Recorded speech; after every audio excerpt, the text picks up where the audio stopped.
home of the Tony Basilio Show.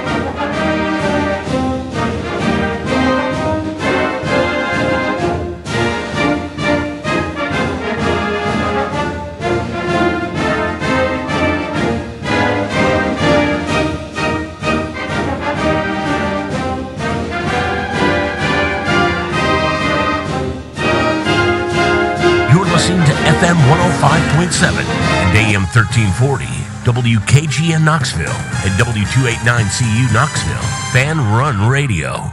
Absolutely outstanding. A great Wednesday to you and yours. The great Dr. Sean Sinclair is in the mix and in the hunt with us. He is lamenting the fact that we will be under the tutelage of a new defensive coordinator next year here. And he really believes that Tennessee better make the right hire because it's going to be really hard to upgrade from what we've seen around here. Cinco, how am I so far? Are my pants on fire yet? No, sir, Tony. The only way I'd be happier is if ABBA's Dancing Queen was pumping through my office right now. Let's go, baby. What a great jam. A shout out to the great Rick Russo. When I was interning at Channel 8 back in the day, I remember a young Rick Russo getting down right in front of me to Dancing Queen. He came in the door and we were upstairs at the old Channel 26 studios, which is now where what used to be where I was. What was that radio group called, honey, when I was over there?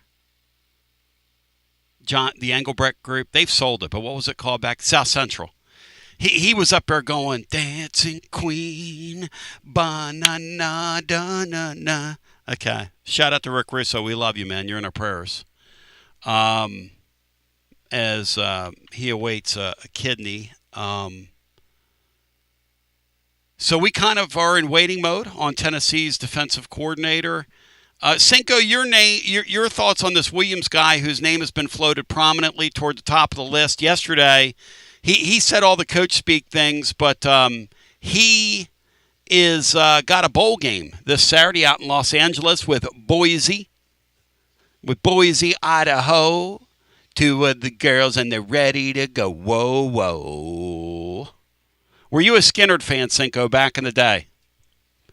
You know, I can appreciate them, but they kind of didn't make my radar. That doesn't mean they aren't quality or one of the great stuff.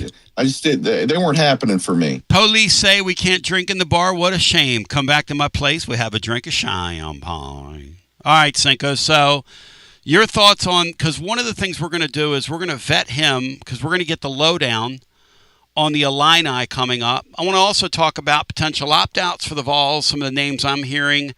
And then what I think Tennessee's going to do with regards to this D.C. search and some of the things that this guy had to say yesterday. And is he in it or is he out of it? Or are they playing games here? And but go ahead, Sean. Your thoughts on the concept of this Williams guy from Washington? Well, you know, it's all good. I don't have a preference on who they hire. I think it's interesting that people are talking about the defensive coordinator and then they're talking about the strength and conditioning coach. Mm-hmm. None of that matters unless the head coach sets the tone. This team was labeled soft by former letter winners there. And that's no secret, but once they put their stamp on it, we can talk about it. This team doesn't tackle. It's undisciplined. It's fraught with penalties at every turn. They don't close out games. Any number, they don't tackle. Any number of things. There's a lot of guys that get hurt relative to the other team they're playing. On and on. That's not Tim Banks's fault. That's not Kurt Schmidt's fault. That all stems, the tone is set by the head coach. You can bring in another strength and conditioning coach, and if the priority's not set by the head coach, this is what I want, then it's not going to change. If the head coach can't, in year 5, walk down there and say, I'm tired of watching these missed tackles. I'm tired of watching this nonsense zone. I'm tired of watching this. Then it doesn't matter who you hire. If you're not going to have guys that are running gassers for being off sides or not aligning up, it doesn't matter who the assistant coaches are. All of this falls on Josh Heupel. Now, he took the first step by saying, hey, I need to make a change. And Tim Banks, he's as good as, I mean, he's fine. It wouldn't surprise him if he goes to his next job and does well. But the tone has to be set by the head coach and not pushing it off so it looks like someone else is not doing the job. Every single aspect of what we saw on the field starts and ends with Josh Heupel. Yes. And, of course, I'm calling this guy Williams because a buddy of mine today was teasing me. We were talking about this, and I was getting and he's a guy that helps me out with information, but we were down. He goes, Tony, you're going to call this guy Williams when they hire him about 1 million times, and his name is Walters. And so this is the fun. The fun part, and I think Sean's right, is that because I was talking today with my man Dubsy, Russell Smith, who was out at the corner yesterday. No, he was out at, where was Dubsy? He was out at Smoky Mountain Brewery, yeah. And we were talking about just comparing notes and talking about this thing. And, of course, Russell's up later on today here. But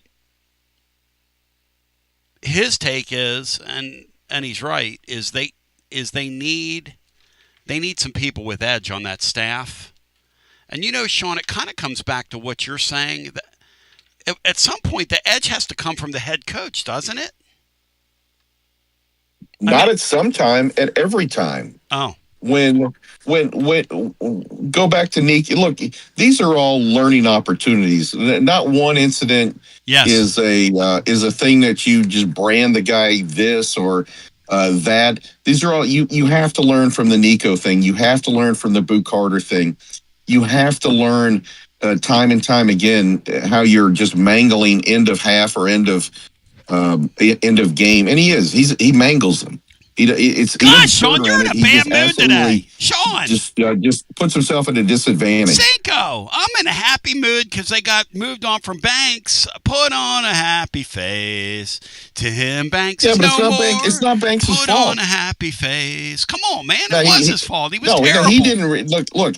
I'm not advocating for Banks to say, but what I'm saying is, if you're not going to have your defensive coordinator, if you're going to sit through 5 years of him not recruiting, if you're going to sit through and watch his position group be the worst on the team year in and year out without making a change, that's on you. I'm not advocating for, someone says in here in the chat, I'm advocating for Heupel to be fired. Absolutely not. No. That's the guy I want running the program. Yep. I think he's an offensive genius. Yep. But that's what he is right now. He's a $10 million a year offensive coordinator, and he has to start acting like a head coach. Oh, Cinco, Brian, did he just deliver the atomic elbow, the Asian spike from the top rope? What was that? I'll go in a case where Heupel managed the end of a game perfectly, and that was the 2022 Alabama game. Now, I know that was 3 years ago, but that's arguably the biggest win of the decade for the program. So in that situation, in that moment, he was golden. Now, unfortunately, and then I think I think you could also say that given the way the Georgia game ended, he managed that game not before the end, but that last drive they managed well to get into the position of a field goal that Gilbert missed. But nonetheless, those two I'll give you. But how many other times are we sitting there just fumbling around, taking timeouts we don't need to take? But your point is accurate, Brian. I give you those two.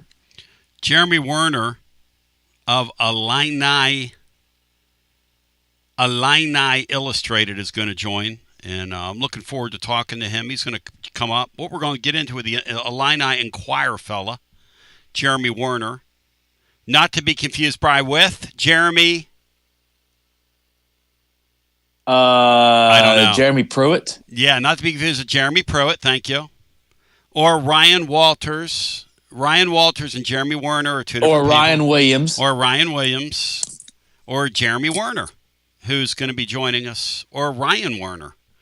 So I'll see if I can mangle his name. I just want to speak all that into existence so we can have a lot of fun today.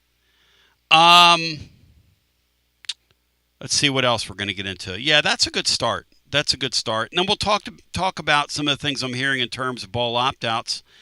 And then another thing that's going to come on the radar here. So let me give you the long and short of this before we take a break, because I just want to get this out of the way, because I put it up today on the video, so people tune in and they want to see it. And here's where I think the DC thing is. Yesterday, the Washington defensive coordinator was obviously asked about all the smoke that's here in the Knoxville media.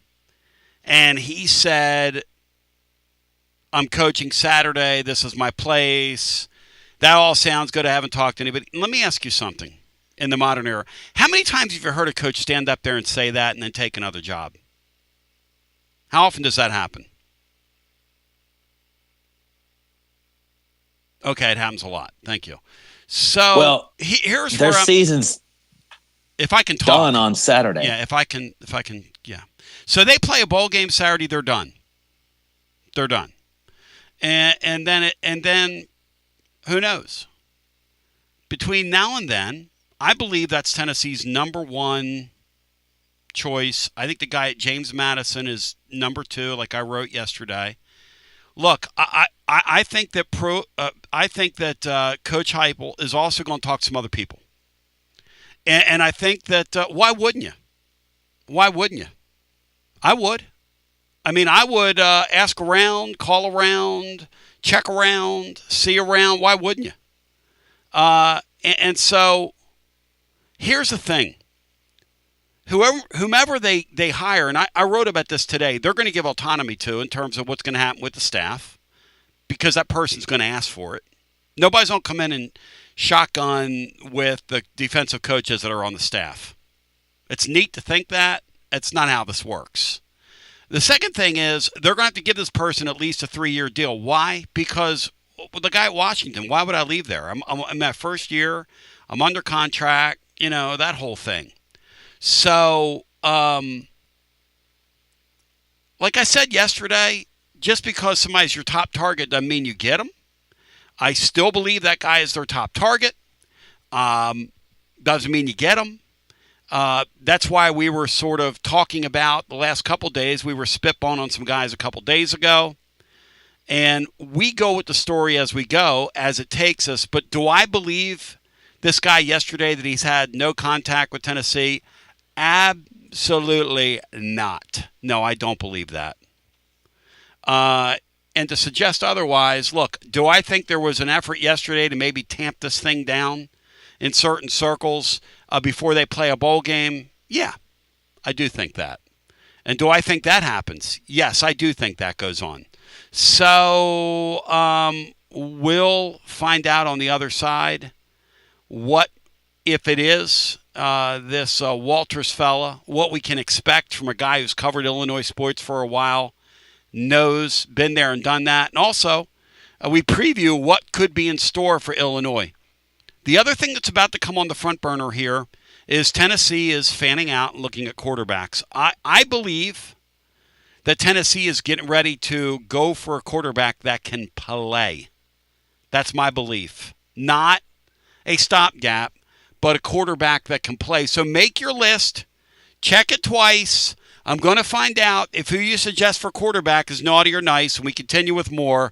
On the other side, Jeremy Werner, Illini Inquirer after this. Living Vol fan, make Alumni Hall your one-stop shop for all your Vol fans on your shopping list this holiday season. There's nothing better than getting your favorite Tennessee gear under the tree. Picture it, a nice polo shirt, a new hoodie, something for the man cave. Pop in and see my friends at Alumni Hall. Best selection of Tennessee gear.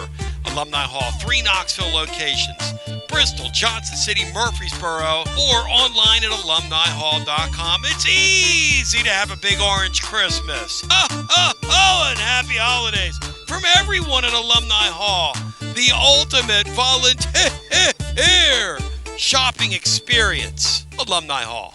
Calhoun's invites you to leave the cooking to us all holiday season long. Between now and the end of the year, feast without the fuss when you host at the holidays. Don't you dare cook. Go absolutely next level with this offer. Between now and the first of the year, Calhoun's is offering an incredible deal on delicious turkey or prime rib dinner. You could feed from 5 to 10 people at your home holiday gathering, not lift a finger of preparation. The turkey dinner comes with amazing sides like mashed potatoes, peas, melt in your mouth gravy, dressing to die for, fresh rolls, cranberry sauce, and homemade cheesecake. And that prime rib dinner features amazing melt in your mouth prime rib, fresh mashed potatoes, au jus, green beans, gravy, rolls, horseradish sauce, and delicious fresh baked cheesecake. This amazing offering is available now through the new year. Call to place your order today. More information found at holidayfeedpack.com. Again, that's holidayfeedpack.com. Feast without the fuss this holiday season with Calhoun's, the taste of Tennessee.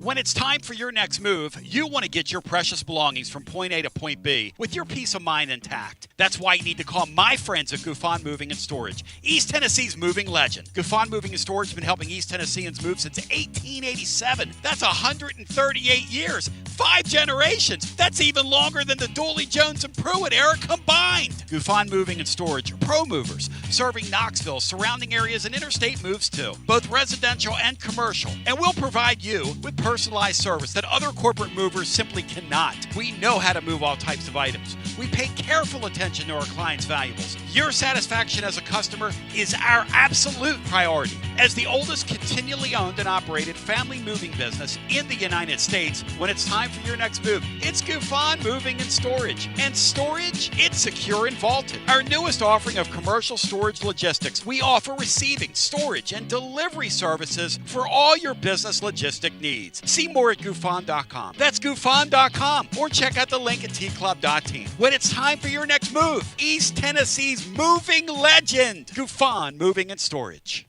Life never stops moving. And between the 30-minute commutes, daycare pickups, weekly soccer practice, Tuesday night yoga, X number of coffee runs, and that weekend trip to Grandma's, you're racking up the miles. What you need is a tire that can keep up. A tire designed for doers. A tire that's going to last. Like the exceptionally long-lasting Michelin Defender tire. With an 80,000-mile warranty and the safety and comfort you expect, you can forget all about the miles ahead and focus on getting to your destination or conquering your to-do list. Fleet Tire, I-275 exit 1B at East Woodland Avenue in Knoxville. That's Fleet Tire, I-275 exit 1B at East Woodland Avenue in Knoxville. Fleet Tire.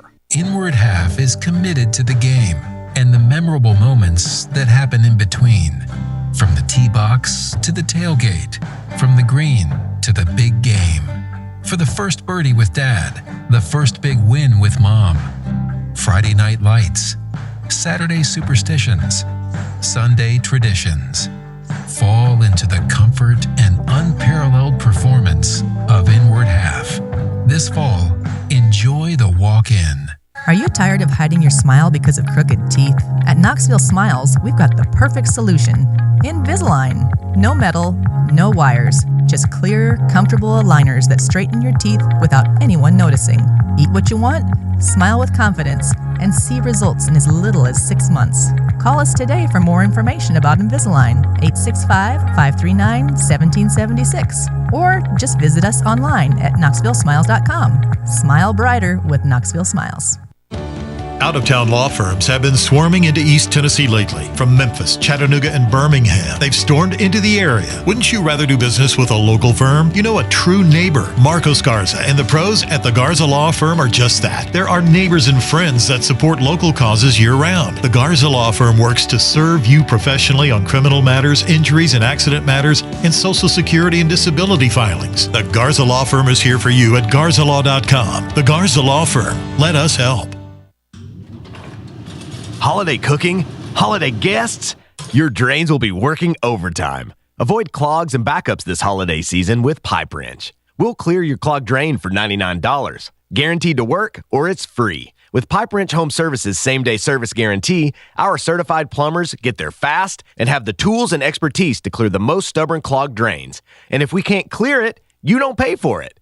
Have other plumbing or HVAC problems? We make it easy with free on-site estimates on replacements and free second opinions on repairs. So call or schedule your appointment online at pipewrench.com and we'll clear your clogged drain for $99 or it's free. We are committed to keeping your home cozy and worry-free this holiday season. Pipe Wrench Home Services, trusted in Knoxville, Maryville, Oak Ridge, and neighboring communities for over 20 years. And as always, same-day service guaranteed or the visit is free. For residential main lines only and requires clean-out access. Visit pipewrench.com for details. TB here with Alan of WeShipFloors.com. Tell them about it, Alan. Hey, I'm Alan from WeShipFloors.com. Our competition's prices, well, they're going up. Ours are coming down. Our waterproof floor Supercore is the best, and right now it starts at $199 a square foot. Our warehouses are full of 4mm, 6mm, and 8mm. You strapped for cash? Well, we have our own in-house financing. Use our room visualizer and order some free samples today. Supercore from WeShipFloors.com. Best products at best price. Like Alan said, head over to WeShipFloors.com. Use the room visualizer on the website. Drop in any of the 120 Supercore floors virtually into your room and order your free samples today. WeShipFloors.com. Tennesseans, they are us. The best product, the best price. WeShipFloors.com. T to the B back with you. Ladies and gentlemen, back by popular demand, back for the crown. Jeremy Werner, Illini Inquirer, who last week came on here and told me that Illinois can't shoot the basketball. And then they just absolutely blasted us down in Nashville shooting the basketball. Who were those masked men, Jeremy? Well, I finally found the bottom of the net there. They did it against Ohio State last night, too. And when that team starts shooting well, they're really, really difficult to cover offensively. I mean, you guys saw Keaton Wagler, the freshman. He's turning into a first-round NBA draft prospect, kind of under-the-radar guy that Kansas let get out of their home state. And then they just got a bunch of big men that are really skilled, can really shoot it. Andrei Stojakovic didn't play well against Tennessee, turns around last night, has 17 points. So they just got a lot of answers offensively, and that's where I felt like Tennessee just didn't. They obviously owned the glass against Illinois, but you got to put the ball in the bucket, and Illinois just had more guys that could do that, in my opinion. Oh, there's no question. And Tennessee's got Nate Ament, who's playing his way from a top of the level NBA draft pick to a guy that looks like he belongs with the old Rockford Lightning in the CBA, if you know what I mean. I mean, he does not look... You're a hoops guy. What did you see from Nate Ament the other night? Looks like a guy who had to play against some grown men and isn't ready for it. You know, I know he's playing a new role, going from like the 4 to the 3 for them, and that certainly will be his spot in the NBA. But that's the hard part of when you rely on freshmen to be go-to scorers. Illinois went through it last year with Kasper Giakashonis and Will Riley, 2 one-and-done guys. But Will Riley took a long time to get adjusted to the college game. Now, when it clicked, and he was one of the best players on the team late in the season. But Kasper Giakashonis, who was phenomenal in the first couple months, he hit a wall. So the freshman comes in consistency most of the time, and that's kind of what's been amazing to see out of Keaton Wagler is the moment isn't too big for him. The physicality, for the most part, hasn't been too big for him. But Nate Ament, skinny, lanky, really talented, really athletic. You're going to need him. Obviously, you put a lot into him. I wouldn't give up on him quite yet, but he's going through what a lot of freshmen go through, and sometimes we got to remember these are freshmen, even if they are projected lottery picks. So he's got a bright future. It's just, Tennessee's got to tap into it quickly. Yeah, and they have development arcs too. Kids do. You start here, and you want to end up there, and everything's and it's not always linear. It's not always linear. And it's not always 1 year. So, but with teams now, you're not afforded that because you put these teams together year to year. And so you got to start here and end there. And hopefully for Tennessee, because Illinois looks like they're getting ready to take off. All right, so let's talk about Illinois football for a second. Yeah, one thing about the one and dones is you're usually not getting the best version of them in college, right? No. Like a lot of them outside of the Boozers and right. the Bonces and then that level of player, you're usually not getting the best of them then. So I know fan bases struggle with that a little bit. Illinois dealt with it last year where it's like, hey, these guys are lottery picks, first-round picks. Well, they're not as consistent as that. It's like, well, that's not what the NBA's picking them for. The NBA's picking them for their long-term potential. Yeah, and the NBA, some of them will be, playing in the bus leagues in a couple years, and a few of them stick, and that's their system. And we've seen some guys come and go here that are now in the bus leagues or back home in less than 5 years, like a Keon Johnson, etc. But we're joined today by Jeremy Warner, Illini Inquirer. So the bowl game is announced. The first thing that comes to mind is Luke Altmaier. The second thing that comes to mind is Tennessee's now chasing a defensive coordinator that made his bones there. But let's talk about Altmaier first. That happened last spring, and it's funny how intermingled the sport is now. You and I were talking off the air. When you guys were, from your position, following something like that, how hard is it to watch a courtship, yet you can't get anybody to really talk about it on the record or to know what really went on there? How doggedly do you think Tennessee pursued him? Very doggedly. This was real. It was real that Tennessee really wanted Luke Altmaier. Luke Altmaier was not in the transfer portal, so all the discussions went through other people, but people around him knew that Tennessee wanted him, and Tennessee ponied up the money to try and get him. From what I understand, it was more than double that what Illinois ultimately paid Luke Altmaier this year. So they wanted him really, really bad. Obviously, they had the situation with Nico and put them in a tough bind, and I know Luke wasn't the only sitting quarterback who was a starter that they pursued. It made for a very stressful Easter weekend for me as I'm with the family, and I got to dig into all of this. And listen, that's hanging over the program. If they don't have Luke Altmaier this year, they might not be in a bowl game. That's how important he is. But kudos to Luke Altmaier. He had a huge, hefty offer on the table, but he didn't want to run from happiness. He was happy here. He was already in the SEC. He's a Starkville, Mississippi kid. Dad was team doctor at Mississippi State, played at Ole Miss. Thought he had won the job against Jackson Dart, ended up not being that way. Jackson Dart becomes a first-round draft pick, so it didn't look like a bad decision by Lane Kiffin. But Luke got a second chance here. Illinois stuck with him through some ups and downs. His first year as a starter, and he really turned himself into one of the best quarterbacks in the country last year. And, Tennessee, coming into last season, had a lot of question marks about its offensive line, about its wide receivers. I know it's ended up pretty well, wide receiver this year. But Illinois had some more answers there. He knew the coordinator. He knew the quarterback's coach. He knew the head coach. He trusted them. So Luke made good money here. Would have made better money at Tennessee, but he didn't want to run from happiness, and he was loyal to Illinois. And he'll go down as an Illini legend because, he's third all-time in quarterback wins here. He's one of the most prolific passers here. But sticking to Illinois when he could have gone back to the SEC has endeared himself completely to Illini fans when he passed up a lot of money, significant money to go there. So that was a kind of a reported, known thing there then that he turned the Vols down. Yeah. I mean, it was not that quiet. Luke talked about it a little bit, didn't refer to Tennessee in particular, but Tennessee wasn't the only SEC program to sniff around. Around the bowl game last year for Illinois, there were quarterbacks, or SEC teams that needed quarterbacks in the SEC, and there were offers on the table there. So, he didn't specifically bring up Tennessee. We'll ask him about this. Brett Bielema was asked about it this week. He didn't dive into it. Brett's not going to go into that. Part of the game now. But, I did a lot of digging around Luke, around that whole situation, both sides of it, and it's accurate that Tennessee came after him, and Luke Altmaier ultimately turned him down to come back to Illinois for a year. Yeah, he's the guy they got closest with, and then talking to people around it, they were really impressed with what a high character guy he was, and just the way the way those people around him kind of comported themselves, and it's all a mess, man. The way they've structured the sport right now. You and I were talking off the air about how this Indiana story looks like a cute little story on the outside, but you're like, hey, man, they're spending money there at Indiana. Talk to me here.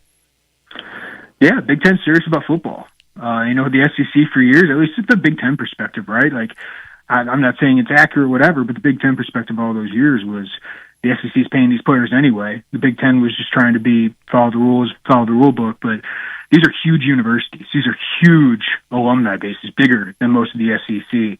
And there's a ton of money in this conference. There's a ton of big donors in this conference. And now they're weaponized. So a school like Illinois, a school like Indiana that wants to use that fan base, that wants to pour money into their programs, they can turn it around. They can compete and find Luke Altmaiers and find really good 4-star prospects and turn their fortunes around. So these are deep-pocketed programs up here in the Midwest. I know people in the SEC, it's a deeper conference, has been for a long time. Sure. But I think we're seeing the last 3, 4, 5 years as money has become a legal thing, that the Big Ten, especially at the top, is catching up. And then you're starting to see some other programs rise.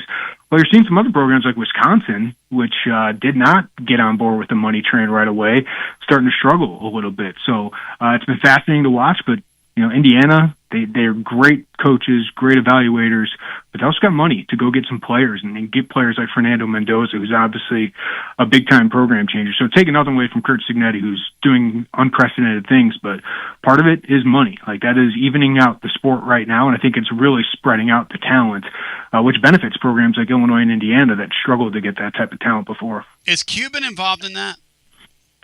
I don't cover Indiana that in depth, so I know he's involved with the program. I don't know what to a certain degree, but Indiana's got plenty of big-time donors, and he's one of them. What was your perspective when you saw what they did with Illinois? Because I just thought that was one of the more shocking results of the year, just the way that game went. Yeah, I was really encouraged Illinois bounce back the next week and beat a really good USC team. Yes, to be honest with you, Illinois, that was a great win. Illinois, yes. Illinois, only won by a last-minute field goal, but they fumbled twice inside the 5-yard line. So they really dominated that game in the trenches. But no, that was a big wake-up call, I think, on both sides. I think it showed that Illinois is not a college football playoff contender, and that proved to be the case. And then it showed that Indiana's for real for a second straight year, and that they had a dude at quarterback. They had great players at wide receiver. And most importantly for me, I just thought their defense was dominant, and their offensive line had improved greatly. So they deserve to be the national championship favorite, I believe, right now. Just what they've done, what they did to Ohio State. And I just think Kurt Signetti, there's no better coach in the country right now than what he is doing. So it was a wake-up call for both Illinois that I don't think they were at that level, but also Indiana that they were at that level. The sport in this era is teaching me every year to believe my eyes. Not believe what power ratings say, not believe what recruiting rankings say, but to trust our eyes. Because really, till you see 5 weeks of this stuff, it's pretty hard to get a feel for the sport, isn't it? Yeah, I mean, you got to get a bigger sample size. You got to see who everybody plays. LSU was the number 3 team in the country at one point because they beat, who was it, Clemson and somebody else, and those teams ended up being very good. So yeah, you just got to see what that is. But I think we know those top 4 seeds in the college football playoff look like the real thing. Is there some other teams that maybe could make a run?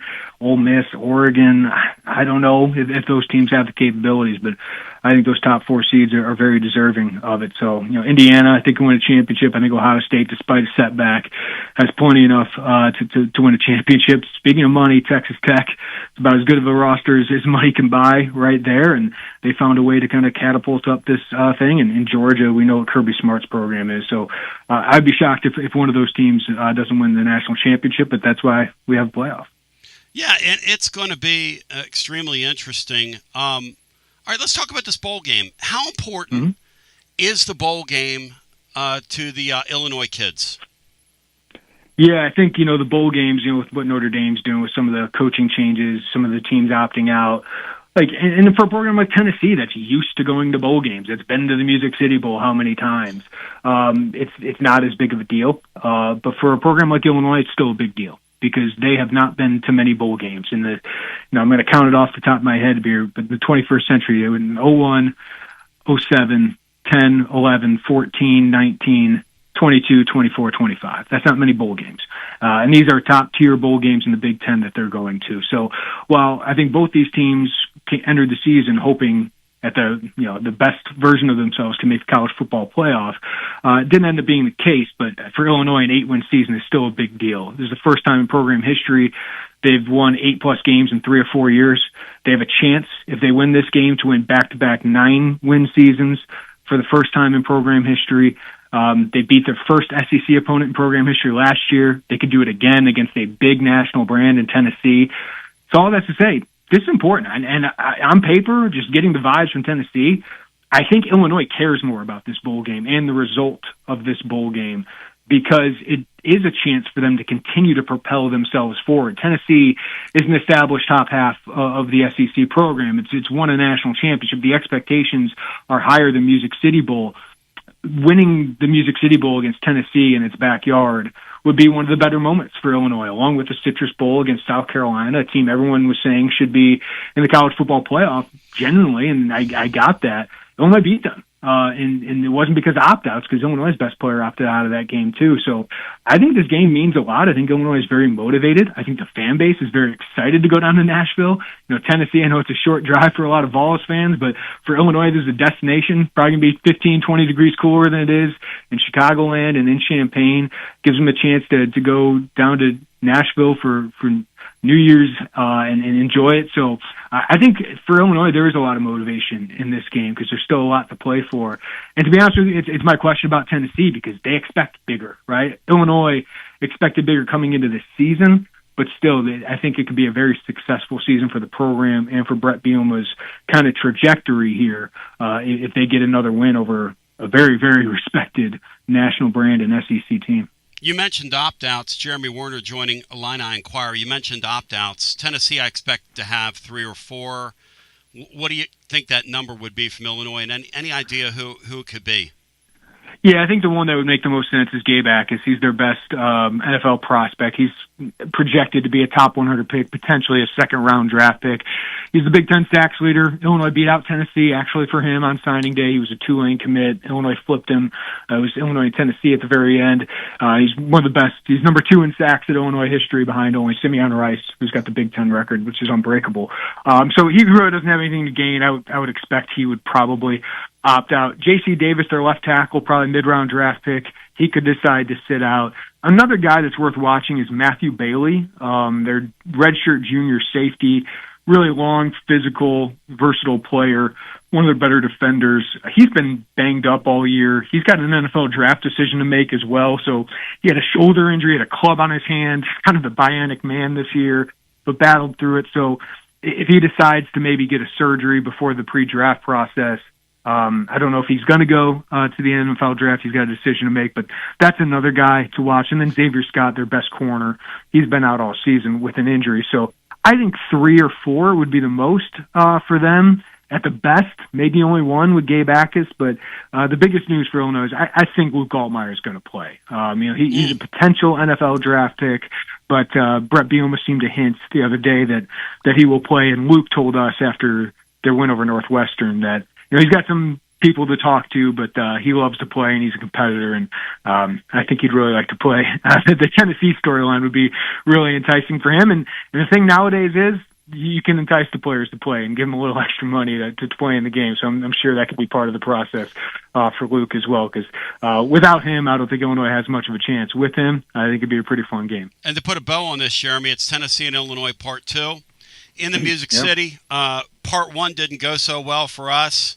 Hopefully Part 2 goes better. And 2 quarterbacks that are easy to root for. One got displaced by Nico and his camp when they pulled their stunt in the spring, which ultimately led Tennessee to go and get to maybe third base with Altmaier, who knows, but they were going to double what he was making, and he stayed there. So in a sense, that's easy to root for, even for a Tennessee fan, easy to root for.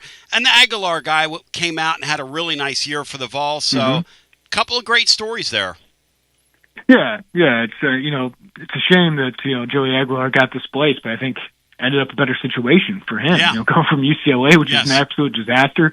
He had a phenomenal year, so kudos to him. That had to be a tough thing to learn a new playbook, learn new teammates. So that's a really tough offense, and I'll be interested. with the defense, Tim Banks was here at Illinois. He's the defense coordinator here under Tim Beckman, which is a disaster of a tenure, but I really respected Tim Banks. I know he had some really good years there. It sounds like you guys are sniffing around my guy, Ryan Walters, who is one of my favorite coordinators I've ever covered. So that'd be a really interesting fit. You walked me right into that. What would Tennessee be getting into in Ryan Walters if, in fact, they can get home with him? You'd be getting a very aggressive defensive coordinator. Illinois has been a little bit more conservative since he left. I loved his play style. Obviously, he had a lot of talent here that helped him become a Broyles Award candidate, helped him become the Purdue head coach. He had Devin Witherspoon, Kirby Joseph, who's an all-pro. Witherspoon was the number 5 pick in the draft. Quan Martin, Sidney Brown, second and third round picks right there. But credit to him, he's the one who put those guys in positions to succeed at that level because they were not under Lovie Smith. So he loves to play a lot of man-to-man, loves to blitz.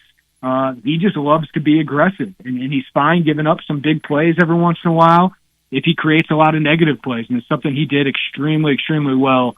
But he likes to get guys who can play a lot of man coverage. So I think that's what you'd have to get used to. He's gone a little bit more because teams figured him out a little bit. Yeah. He's gone a little bit more to zone, done a little bit more 50-50. But in his heart, Ryan Walters really likes to play some man coverage and get after people and force college quarterbacks to throw it under pressure into tight windows. But I just think he's incredibly bright. He's incredibly, I know it didn't work out well at Purdue. I think it was just too big of a job too early in his career. But as a defensive coordinator, he teaches incredibly, incredibly well. So as a defensive coordinator, I'm very high on Ryan Walters, and I think that would be a pretty good hire. Do his teams tackle well? They did here.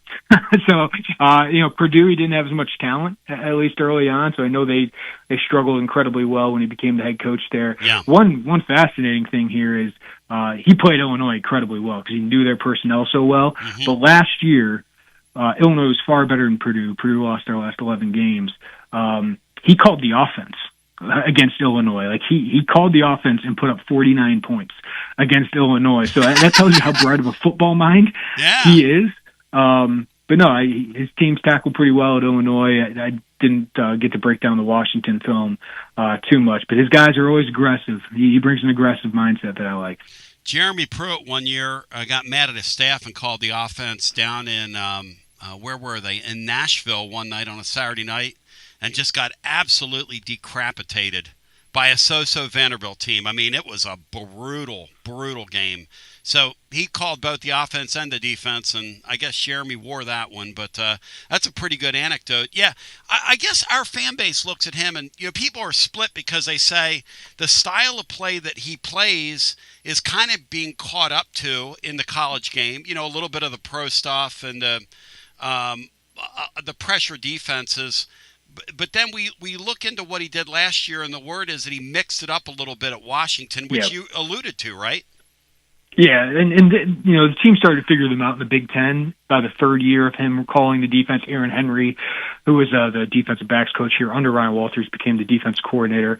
They've gone a little bit more conservative and sat in zone coverage. Ryan has certainly gone more towards zone coverage. I mean, when he had Devin Witherspoon here, he ran man coverage 75% of the time. Oh, yeah. Now that's more 50-50. For Ryan Walters at Washington. Illinois is probably more 40-60 man to zone this past year, partly due to their personnel issues in the secondary. But yeah, they've changed it a little bit. And that's one thing about Ryan. Like he's got multiple fronts. You're going to see 5-man front, a bear front. You're going to see 4-man front. He's going to mix it up. He likes to say multiple all the time. But I think really highly of him. I think he's always changing. He's always evolving. But he's a really bright football mind. These, as you know, these SEC jobs tend to be launching pads. If you come and you're real successful, or they'll launch you right out of there. How do you think that guy would do in a spot like this in this league? I think he's ready for that. I mean, he's done it at Missouri. I know it's not quite Tennessee, but he did it at Missouri. He was the first $1 million coordinator at Illinois.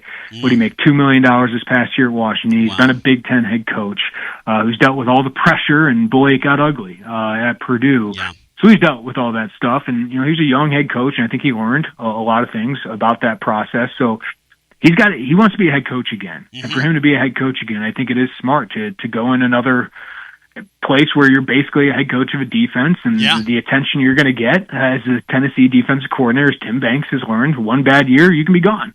So I think he knows that to get back to being a head coach, he's got to take a risk like this and be successful at a program like this with expectations like this. So, 3 good years at Tennessee and, become a Broyles Award candidate again. He's going to get another head coaching opportunity. So I think that's probably part of his plan.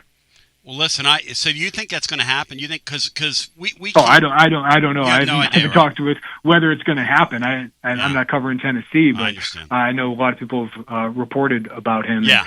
I just think he's really bright. I think sense. he's a really aggressive coach, which is the style that I really like. And just from a media perspective, he was one of my favorite coaches to cover because you ask him a question and he'll answer it directly. He'll give you insight on what he's thinking, his defense, all of that. So I just really enjoyed covering him. I love that, man. I really I appreciate you going above and beyond for us. Go ahead, Brian. Jump in here. Yeah, I noticed Illinois, they lost 4 games. They did lose to both playoff participants, Indiana and Ohio State, and they also lost to Washington and Coach Walter's team. But the Wisconsin loss was probably a bad loss for them. What happened in that game? Because Wisconsin, as you mentioned before, has struggled, and I wonder if there's something that Tennessee might be able to pick up on that Wisconsin did. Yeah, Washington, they couldn't defend anybody. That offense, and Aaron Henry has been on the hot seat with his fan base ever since then because it was a pitiful performance. They couldn't stop that offense, and they were just very unaggressive in that game. Wisconsin, they just got punched in the mouth in the trenches, which is not very typical of a Brett Bielema team. Like against Ohio State, they were blow for blow. They just turned it over and had some miscues offensively, really in special teams more than anything. I thought the defense played pretty well against Ohio State. Wisconsin they couldn't protect Luke Altmaier. They couldn't run the ball. And the defense against one of the worst offenses in the country allowed Wisconsin with their 4th-string quarterback to go 80 yards in their first drive, and then they allowed an 84-yard touchdown run. And Illinois just had to sit back and pass after that, and they couldn't protect Luke Altmaier. So that was their worst loss of the season by far. But then they bounced back and really dominated the trenches in 3 of their last 4 games. Not against great opponents, but they're kind of inconsistent running the ball, protecting Luke Altmaier for most of the season. The offensive line wasn't as consistent, but defensively, they just gave up 2 drives to a team that should not drive on them. So defense has been inconsistent, offensive line's been inconsistent, and Luke Altmaier didn't have his best game either. So that was definitely their worst performance of the year. Hey, much appreciated you. If folks want to reach out to you, read your work, how do they do so, Jeremy Werner? And thanks for your time, man. Yeah, SalonInquirer.com. You can follow me on Twitter at jwerner247. My best to you at the holiday season, my brother. Have a safe one and a healthy one. All right, see you guys down in Nashville. You're the man. Jeremy Werner, one more time, Illini Inquirer. Not a bad idea, We ought to go down there. We ought to go down there and do a watch party or something around the Music City Bowl. What do you think, Brian? Watch party for the Music City Bowl? And then do the post-game show down there? What do you think? Do the Guards of Law 5th quarter fan reaction around the holidays down there? What do you think, Brian? Create some more work? If you want to deal with the traffic, knock yourself out. Huh? Down there on Broadway? Get down there and do the show, or do the show from a spot down there? Interesting. Cinco, your thoughts on the fact that Tennessee offered the Altmaier guy twice as much as he was making, which I'm going to guess is around $2 million or north of that, because he was making about $1 million there. So, and he decided to stay put. I congratulate the young man. Legacy still means something, at least to me. He didn't sell out his buddies. And, he's going to end his career well thought of there, according to this gentleman. Yeah, so yep. I congratulate him. And you know what? As most things in life do, things usually work out. Yep. I think that I wouldn't trade Joey Aguilar's season for Altmaier and what he might have done here. And so in the end, I hope he enjoyed his time there. I hope he ends his career with a loss to us, and I hope everything goes well for him. If anybody has a Nashville haunt they'd like to suggest for us maybe to go down there and do the show from at the Music City Bowl, I'm open to that. By the way, Watson Brown going to join here on the other side We're going to talk to him. A couple other things that gentleman said that were kind of interesting lead me to this. We were going to get into the quarterback chase, and I was kind of poking around with a few people today that ought to know. And what's Tennessee going to do? We haven't heard anything on his quarterback deal. Are they going to sit pat? Are they going to just get a body? Are they going to do something in between? Are they going to swing for the fences? The belief I'm coming to is they're going to try and get somebody that can play. Now, that doesn't mean they're going to succeed or get home with somebody that can play. I think they're going to try and get this Walters guy. Doesn't mean they're going to get home with him. As you just heard. You mean the Arizona State quarterback? Well, I'm talking about the defensive coordinator. I'm mixing my metaphors here, Brian. I'm mixing metaphors here. No, I'm not talking about anyone in particular. I'm actually not talking about anyone in particular. Obviously, we've talked about the Arizona State quarterback who led his team to a playoff last year, who can play a little bit, who'd probably fit this offense. But there are a bunch of guys out there that could probably play in this offense. I mean, the one thing Joey showed you, and Joey was a shotgun marriage. Joey was a guy that, he was there. He was literally there 12 at 3 in the morning, not even at 10 at 2. They had no other choices. I mean, if they were going to take somebody home, it was going to be Joey Aguilar at that point. And if he was going to go home with somebody, it was going to be us. So, at that point, you're either going to dance with this guy or not. And so, and as Sean said, it worked out. Now you can be a little more selective. And I wonder how and where Tennessee goes. Do you have any ideas? And then as it relates to this defensive coordinator thing, one thing I'm going to talk with Watson about, I'm going to read you the text I sent Watson today as part of our just kind of, hey, what's up? What do you want to get into today? I told Watson, I said, Tim Banks kind of got what was coming to him. I want to talk to you, Watson, about the defensive coordinators in today's game. And if you were in Heupel's shoes, what you would look for. A pressure guy, one of those guys that plays maybe an NFL style, where you put a lot of pressure on your secondary and particularly your corners. Do you target a zone guy? Do you go for a mix guy? Do you go to a big school? Do you go to a medium school? Do you go to NFL guys? Do you look at the NFL for your coaching talent? Do you maybe elevate a small school guy if it comes to that? And I thought, he said, yeah. He said, I'll have some thoughts on that for sure. Because I think, Sean, you can go any of a myriad of ways, if you're Josh Heupel right now. Absolutely, you can. I would, not that I'm a coach or anything, but I'd want to, things I'd want to look for is a proven track record of success, preferably a multiple style, a guy that can adjust on the fly, a guy that can utilize his system with the guys they have, not to be married to just one system and complain that you don't have the guys for that system. You need a communicator in this day and time, and preferably a guy that can teach the fundamentals and recruit a little bit.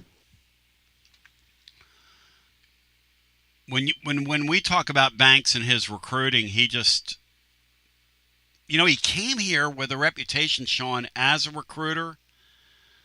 But, man, you just never saw his name mentioned, did you? Never. Not in 5 years. I had to change my tune on Willie Martinez. I've been out on Willie Martinez for a long time, following, dismissals from Oklahoma, Georgia. Yep. His first tenure here. I've not been a big fan. But give him credit.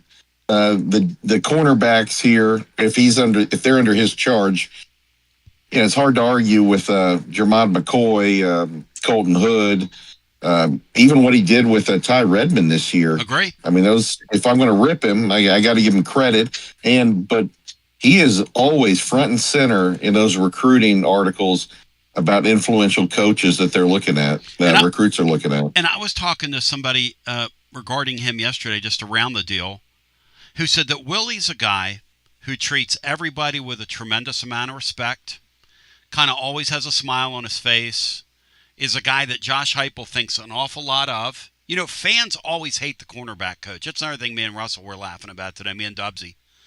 Fans always hate the guy that's coaching the corners because in the college game, the corner is going to give up plays. It's just the way it is. Anybody in the secondary is going to give up plays.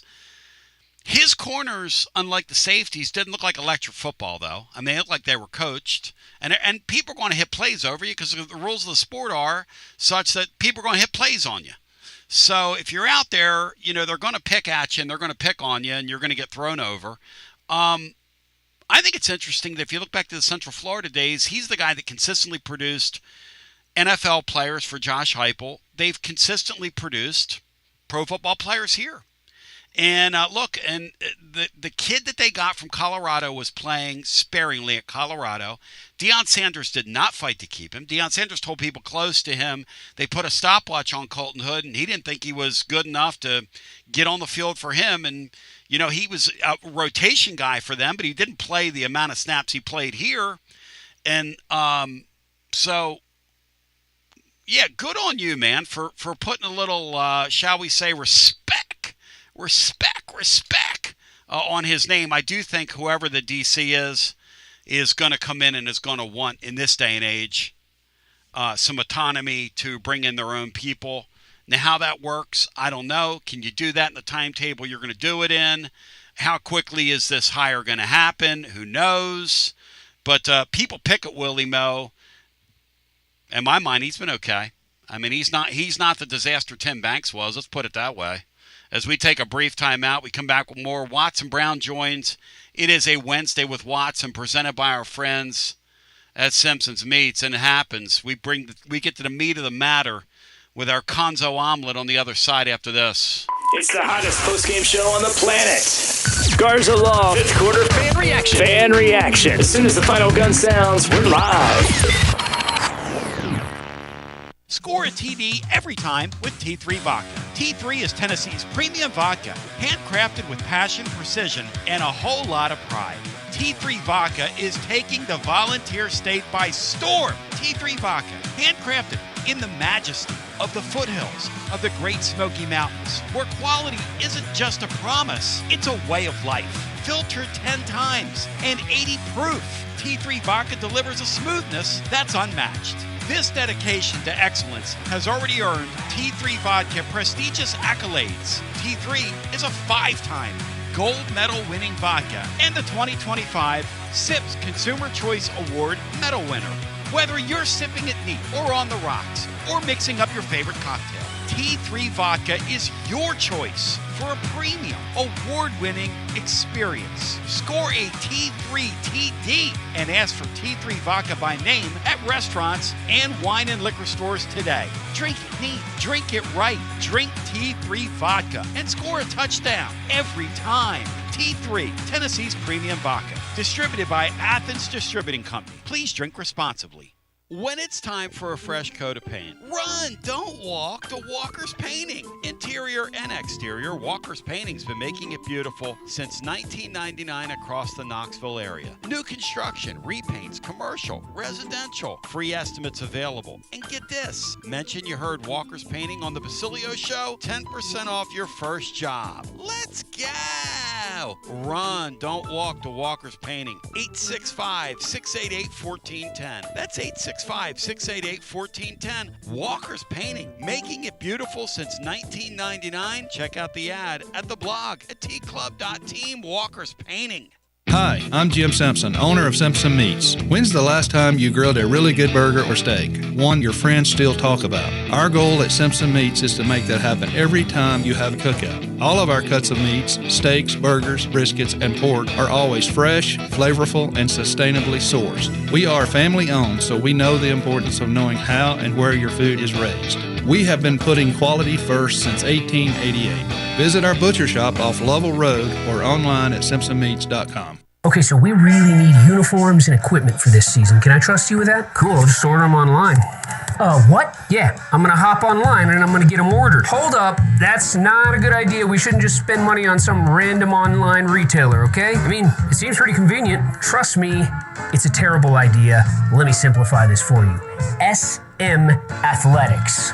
Okay, how do you pronounce it? SM Athletics? They're the go-to for uniforms and equipment, whether it's for universities, high schools, youth leagues, you name it. So why wouldn't you rather go with professionals who can guide us through the process, design the perfect uniforms, and deliver the best equipment? Yeah, I guess that makes sense. What's the name again? SM Athletics. Right. It's definitely smarter to go with a company that emphasizes customer service, fair pricing, and, of course, excellent products. Exactly. So, yeah, I guess it's settled then. For uniforms and equipment for all sports, it's SM Athletics. Got a problem tree looming over your home? Call ECR Total Landscapes. Whether it's trimming, removal, or storm cleanup, our certified pros get the job done safely and efficiently. We're licensed, insured, and ready 24/7 for emergency calls. Big or small, we cut them all. ECR Total Landscapes. Call now for a free estimate, 865-384-2012, and mention promo code FANRUN for free stump grinding on any tree removal now through the end of the year. Also, visit us at ecrtotallandscapes.com. Basilio here for Budget Transmissions. TGMD, the great Matt Dixon, took his Ford Escape to budget, and like our gold bullet back in the day, it was a total mess. And now, Matt's back in the game. He's got a new transmission, axle, wheel bearing, both radiator hoses, engine mounts, coolant hoses. I mean, his Ford Escape was about to escape to the junkyard, but he didn't begrudge it. He took it to budget, and now he's on his way back to Omaha. Budget Transmissions, over 30 years in business, conveniently located in Bearden. All extended service contracts are honored. A gold certified Repair Pal member. 865-584-4391. 865-584-4391. Budget Transmissions. Don't begrudge it. Take it to budget. Josh Collins at Collins Insurance Agency. At Collins Insurance, we strive to ensure our customers receive better coverage along with bigger savings. Our community is important to us. We want to provide exceptional service to our customers. Anybody can provide great rates, great coverage, but can you also get great service? And hey, don't just take my word for it. What's up, everybody? Zakai Ziegler here. My family turns to Collins Insurance Agency for the best service, coverage, and price. So don't just go online and get some random insurance. Experience the Collins Insurance difference. Like he said, experience the Collins Insurance difference. CollinsInsuranceTN.com. CollinsInsuranceTN.com. And hey, their Mama ZZ approved. CollinsInsuranceTN.com. Thank you to Josh Collins and ZZ. One more thing, Tony. Go Vols! Yee-haw! I've been hooting and hollering ever since I started betting with the VIP Play app. VIP Play has more than 200 leagues, every bet type you can imagine, live betting and live hosts, all with 24/7 support from real live people when you need them. Start betting better with the VIP Play app today. Don't be a better, be a better with VIP Play today. VIP Play coming soon. Gambling problem? Call 1-800-889-9789. Must be 21 plus and located in Tennessee to bet. Hey there, Basilio crew. Jennifer Morris with Keller Williams Realty. The holiday season is here, and if your plans include unwrapping your new home, then take advantage of less competition and motivated sellers while others are out fighting over parking spots at the mall. Smart buyers are out snagging deals on great homes, and I'm ready to help. Give me a call, 865-694-5904, or reach out at nextmovesmokymountains.com. That's nextmovesmokymountains.com, and as always, go Vols! You're listening to FM 105.7 and AM 1340, WKGN Knoxville, and W289CU Knoxville, Fan Run Radio. Oh, Watson Brown's a happy man. He's got a smile on his face. You know why? He got a package today from my friends at Simpson's Meats. Watson, listen to you. You're fired up. I need the best out of you, man. I need you to be. I got to bring it. Yeah. I have to. I mean, I got paid well today. They're ripping me on my last hour, Watson, over here on YouTube, so I need you to pick up the pace. What are they getting on you about, man? I'll have to help you out a little bit. No, I deserve it. You do? Yeah, I keep misidentifying the guy Tennessee's involved with at Washington, and because I got this thing in my brain where his name is something that it's not, and I keep calling the guy Ryan Williams, and his name is Walters. And you ever done that where you just decide this is a person's name, and that's just it? Hey, buddy, as you get older, you do it a bunch. Thank you. Thank you. You do it a bunch. So just get ready. You're just getting started on this problem. So I wanted to, Sean, I want to turn it over to Sean because he wants to get into something that we're getting ready to see because we haven't seen any opt-outs from Tennessee's bowl game. But now we've got like 8 teams in college football. Well, go ahead, Sean. You jump in here, presented by our friends at Simpsons Beats. So I want to remind you, the holiday season here, family or corporate gifting, look, it is a great gift. If you got friends in your life you want to say thank you to, a premium meat, gift box from Simpsons Meats. And I was told today by Sammy, he said, Tony, you've inundated us. You've kind of blown us away. And so it's pretty cool that people are hearing the message. Watson, what are they in for when they use Simpsons Meats? Tony, I haven't eaten a better steak anywhere. I'm talking about, I don't care if you go buy it and eat it in a restaurant, wherever. I have not eaten a better steak. I say it all the time. You can't go and pay what you pay and you eat it and you're going back. You can't go once. You will go back. And just take that bet with me and go try. Just go try, buy it, eat it with your wife, and then if you don't go back, let us know, because I promise you're going back. Cinco, let's get to the meat of the topic. Go right ahead. Well, Coach, there was a time when bowl games meant a lot to a lot of people. It meant that you have 15 or so extra practices, almost like a spring practice there. Players enjoyed it because that was their only real time to get some legal money and bowl gifts and to get to go on a quote-unquote vacation, Florida, California, etc. But now kids are making hundreds of thousands, if not millions of dollars. They're not getting paid extra for the bowl game, I presume. The money they get to travel's insignificant based compared to NIL. And a lot of kids would rather just go home and opt out if it's not of significance, not in the playoffs. But as a coach, what was the value of going to a bowl game and with respect to getting the kids to practice more? Overrated. You practiced, but it wasn't. You protected your good players, your lower level players. You didn't want to just kill them on a bowl week. You're not there. Probably what you get, Sean, better was when you practice at home before you went. Those days were probably decent practices for the young players, but they weren't motivated. I mean, it's probably cold outside, and it's, in those days you didn't have the indoors and all of that. So that's the way I look at it.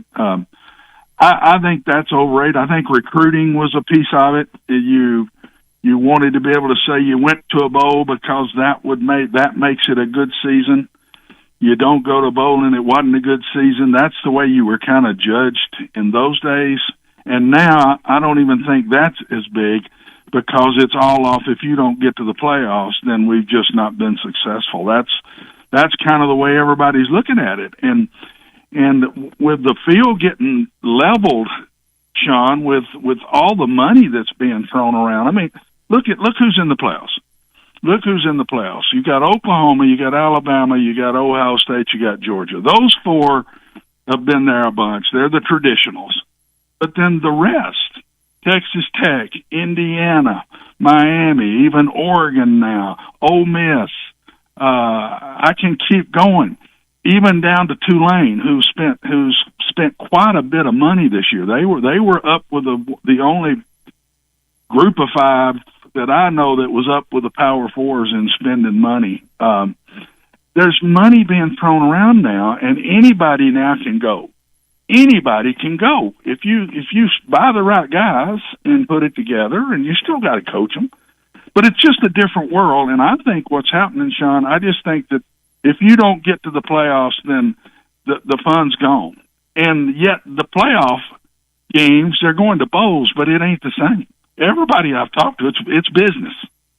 They're not getting loose and getting to go downtown. And when we went to the Hawaii Bowl at UAB and letting the kids have a great time, those days are gone. It's business. It's serious business now.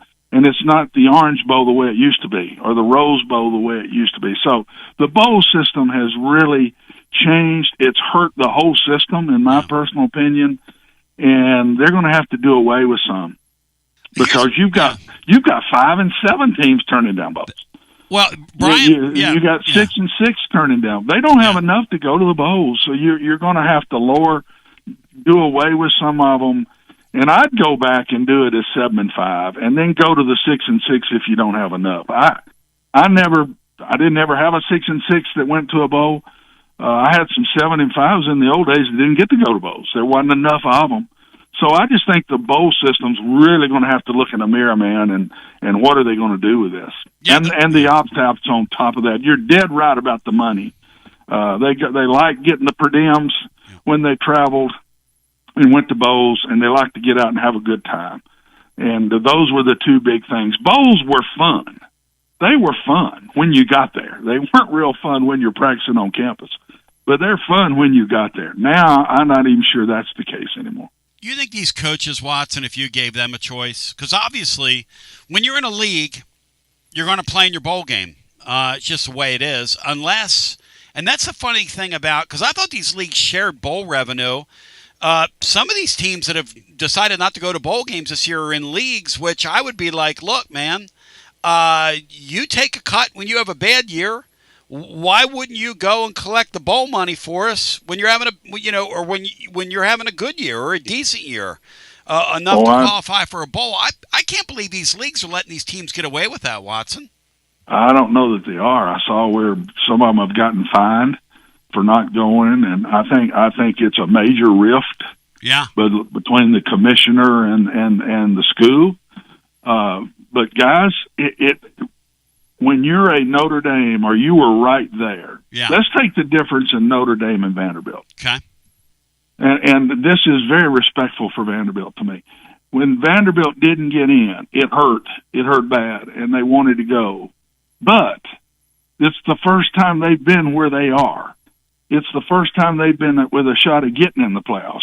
And it's the first time to go to a bowl of this caliber that they're going to. They're very excited about it. And should be. And I think all their players are going to play. And yet Notre Dame, who's been there many times, it's not like Vanderbilt. They've been for national championships many times and were there last year. It's such a disappointment to them that it's just a letdown. And so the kids voted not to go. And the coach and the AD let them do that by letting them vote. When you let them vote, and they're going to be true, they're going to tell you how they feel. You ever let kids vote, look out, because you're going to get the truth. And so I think there's two total differences. And Vanderbilt and their fan base and everybody's excited as they can be, even though they're really disappointed they didn't get in. But think they can get back there again now. They've got everything in place in their minds. And yet Notre Dame is really, really hurt and down. And so I just think there's a big difference to me. Well, you bring up a great point, too, about Notre Dame. I remember back in the day when I was a kid, Notre Dame decided one year they finished 6 and 5, and I think it was in the Jerry Faust years, and they just said, look, we're not going to a bowl game. We're not doing that. Yeah. It's kind of beneath us. So this was 40-plus years ago, so Notre Dame... Yeah, but they weren't in a league, so they could do that. And they can still do They weren't in a league, and they weren't being forced to go. And I'm not sure these commissioners have much control anymore, guys. No, well... I'm not sure they do. Notre Dame's a partial member, in the ACC, as you know, from your brother's days there, which they're not in it in football, and so they're still kind of flying unattached. I wonder, Watson, if they did this to Notre Dame to put pressure on them to either join the ACC, join the Big Ten, join somebody's league, because you and I both know this stuff's political. I think it'll end up. I think they're going to end up in a league. I don't know when. Yeah. But I just think they're going to near have to. Yes. I still think in time, this whole thing, there will be a group of 5 completely different. Next year it's going to be called a group of 6, I think. And there will be 2 Power Fours, 2 conferences just like the NFL. Not tomorrow, not anytime soon, but I'm just telling you, that's where this whole thing is headed. Yeah. It's going to be 2, and it's going to be the true power teams that are in it. And it'll be somewhere between 30 and 50 schools. Yeah. And that's what it's coming to. I won't be around probably because I'm 75 years old. No, you will have a shot because I don't think it's that far away. You're going to be there. The more this stuff, the more money, Tony, the more money that gets put in by these TVs, and it's going to get more and more because I'm telling you, it's successful. They're making their money too. This is not going to drown out and go backwards. I don't think. I really don't. But it's making everybody, Tony. If you don't get in, all of a sudden your fan base thinks it's not a good year. Yeah. Well, it's not a good year, and there's not many of the Vanderbilts out there. And if Vanderbilt goes again next year and don't get in, they will be disappointed the same way. Throw out the word Vanderbilt because I went to school there and coached there. I'm just using that scenario. Yeah. That Vanderbilt, this is first for them. I think Indiana last year would have been excited if they didn't get in. I think they would have been excited and gone if they didn't get in. This year, I don't know.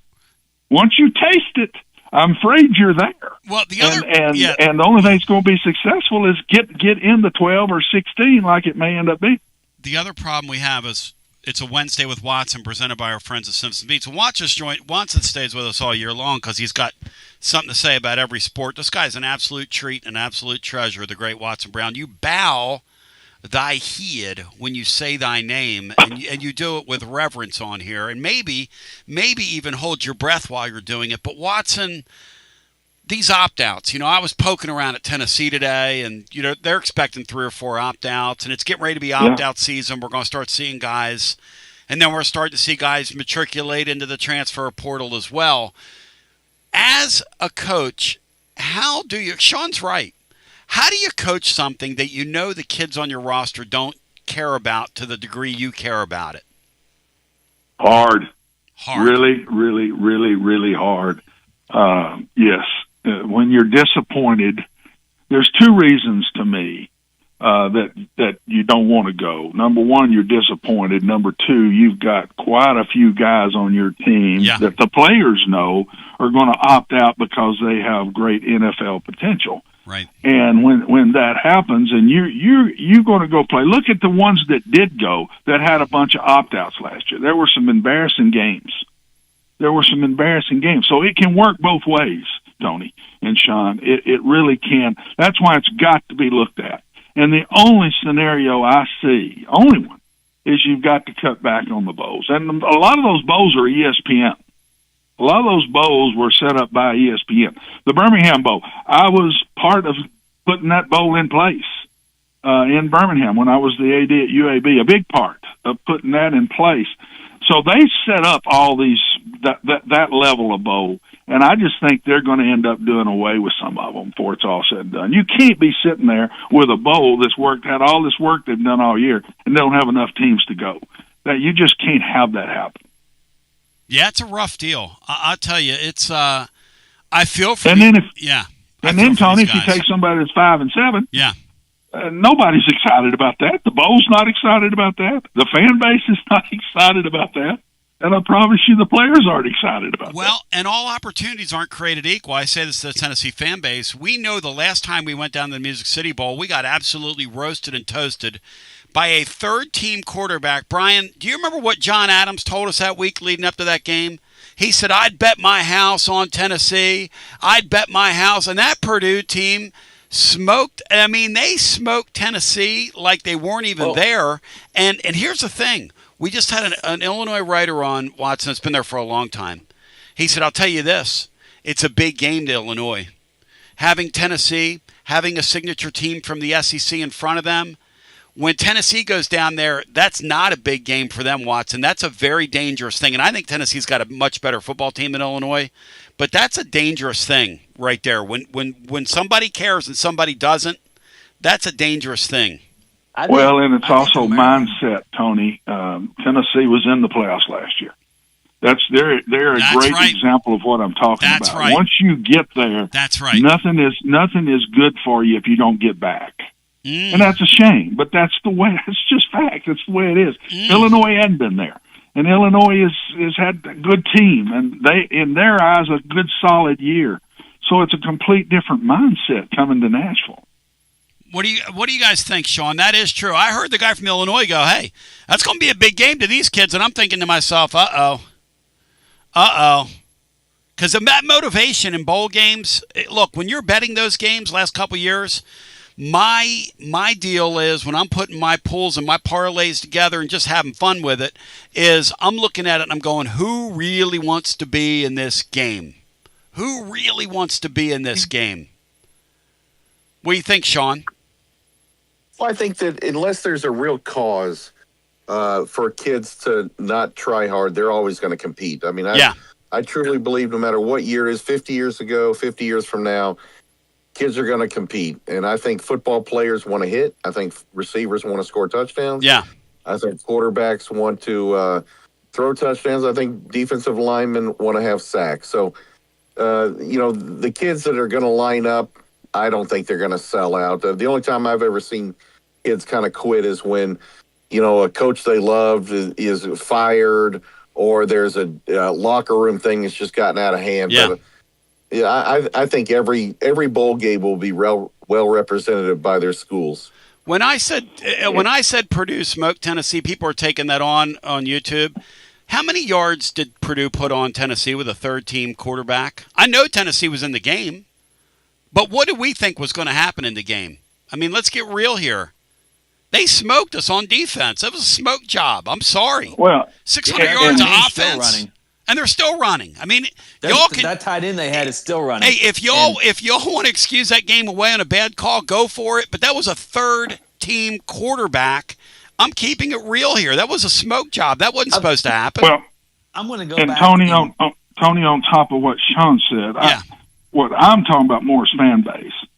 I think if you've got all your players, Tennessee will play really hard. I do. I really believe that. And especially their quarterback is a good leader, and he's proud to be on that team. And now how many they have opt out is a different world. Yeah. You start losing some of your better players, you can still play hard, but all of a sudden, guys, our business, college football is still two things. How good are your players compared to who you're playing? That's still what the game. That's the first two pieces. Now, got to be motivated, got to be coached well. But how good are your players compared to who you're playing every week?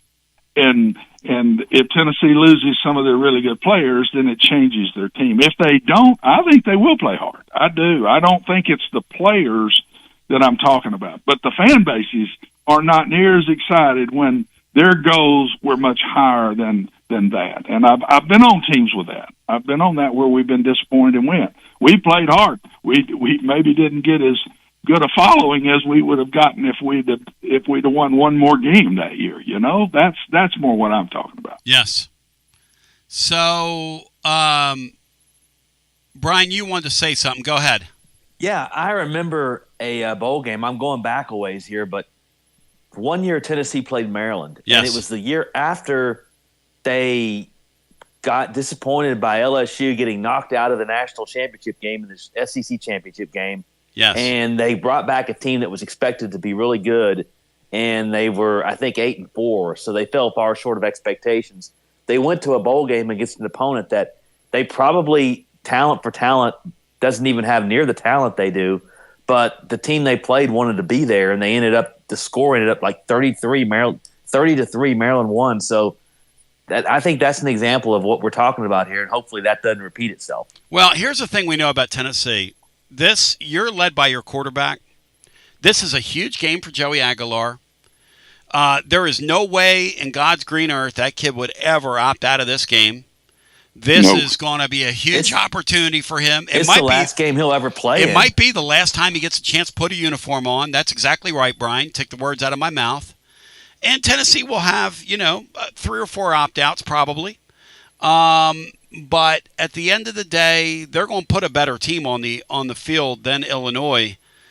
That motivation thing though always does scare me though, Watson. But let's move away from that for a second. I was asking you because we have a defensive coordinator opening now, which when you put up a performance, and I put that word in quotes, against Vanderbilt, the likes of which Banks' defense put up that performance, generally at this level, somebody going to pay for that.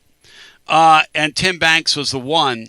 So now, Watson, there's a D.C. opening. Tennessee is thought to be talking to a guy who denied this yesterday, but the D.C. at Washington, these guys always deny things, and then they miraculously happen. But let me ask you, in the modern game, if you were looking for a DC, Watson, would you look for a pressure guy, a zone guy, a mix guy?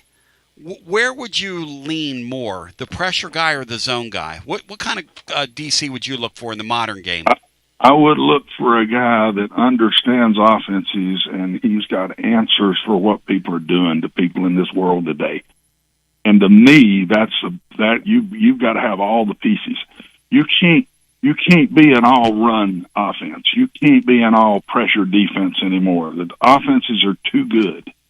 And so I think you've got to be able to handle everything you see, from still the wishbone people and the Air Forces and the Armies and the Navies of this world, the Vanderbilt style, which is very similar to a wishbone look, to the all-out Mike Leach styles, and everything in between. You better find a guy that understands all these different offenses and has gone against them and has answers in his mind. Because what I think is happening that I'm seeing, it's not the game plans a lot of times. Sometimes it is, but it's the adjustments during the games. And if you're getting beat with something, you got to get it under control. The longer you let it fester, Tony, the more you end up getting in trouble and end up getting beat. You got to get something under control pretty quick. Sometimes even halftime's too late. And so that's what I'd look for. And I'm going to tell you, I've been on all the levels. I coached the Division II, coached the head coach on the FCS level, been a Group of 5 head coach, and been a coordinator and head coach on the Power 5s. There ain't no difference. If you're good, you're good. They'll find you. I wouldn't care where he came from. I wouldn't care. Quit going like these ADs do, in my opinion. And this is just my opinion. Nobody else's. Doesn't mean it's right. But I think these ADs go out and want a name instead of go find a guy that fits what you need, and it fits on your campus and your fan base and what you're really looking for, and quit trying to get everything off of a name. That name goes away after the press conference. You better be pretty good when it comes time to play. And if you're not, the head coach is going to pay for it, guys. And the other thing I'm seeing, with all this money being thrown around with players and coaches, patience is gone. There is no patience in this world. No. And the head coaches can be gone in a year. You better not get embarrassed and not do well. And for sure, if you're not doing well coaching-wise, you fans can see technically we're not very good. We're not making good decisions. Now it's into the coordinators. These coordinators can be gone in 1 year's time. You can be up for Coach of the Year, National Coach of the Year 1 year as a coordinator, and you can be gone the next. That is the way it is. And if you don't understand that getting in the business, then that's on you, because it's not ever going to change again. When you're paying coordinators now, guys, $2 million, my gracious, they better get it done. And I would hire a coordinator that flat understands that, and don't come in outing around if things don't go good or excuse maker. You better understand when you walk in the door, it needs to be good next year. Not 2 years from now, not 3 years from now, next year. And so I wouldn't care. I go find the best I can. But I think that's critical, Tony, because I'm not seeing enough guys that are making their packages are not complete enough. And once they do what they like and it don't work, then they're dead in the water. And I think that's a mistake. You've got to have a deep enough package to handle all these different kind of offenses in preparation in 1 week's time. That's all you get. Really 3 days. Tuesday, Wednesday, and Thursday. You get 3 days. Well, I mean, no offense to the Banks guy, but that Vanderbilt game. Enough said. You bring up an interesting point, though, right? We're seeing guys that are coming from these different levels. Like the guy that's a head coach at Texas Tech, nobody knew his name 3 years ago. High school coach. They gave money. They put money around that guy, Watson. They and said, he's a good coach. And he's winning. He was a very good coach. And in Texas, I mean, high school coaches are much closer to a college coach than people think. A lot of them are. A whole lot of them are. And that was a good move by Texas Tech. He was a well thought of man in that state for a long, long time. But what did they do? Yeah. They threw money around it. And what did he do? Very interesting. Did you all hear this the other day when they're talking about Texas Tech? He does not, he says, he has a GM that makes all the decisions on who gets the money and whatever. He does his best to completely stay out of it. That's what I think is smart if you trust your GM. If he's right there with you on all the decisions that are made, and every kid that walks in that door, you know that kid, he knows that kid.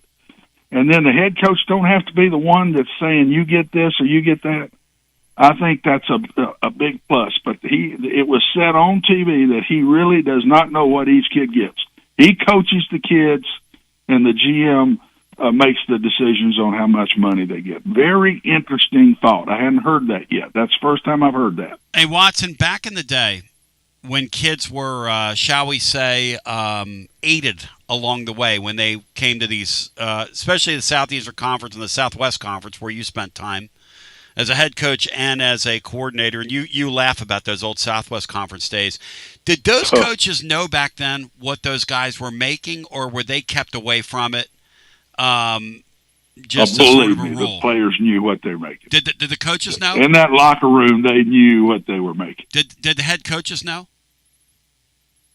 Yes, okay. That's what I would say. It's hard for me to know because I wasn't one of those, and right. I'm not patting my chest, but I right. never got around that. But I'm telling you, there's no way. The head coaches that I was going against in those days, strong-willed men, very sharp men, and no way they let their program is that they don't know. Because there weren't such things as GMs and what we have in today's world. It was head coach, maybe a recruiting coordinator, and then the assistants, and the assistants did the recruiting 100%. Yeah. Now they don't. They're just coaches. That's what Sean and I were talking about. That's what Sean but they're not the ones finding them and doing all the little things that we as assistant coaches had to do in the old days.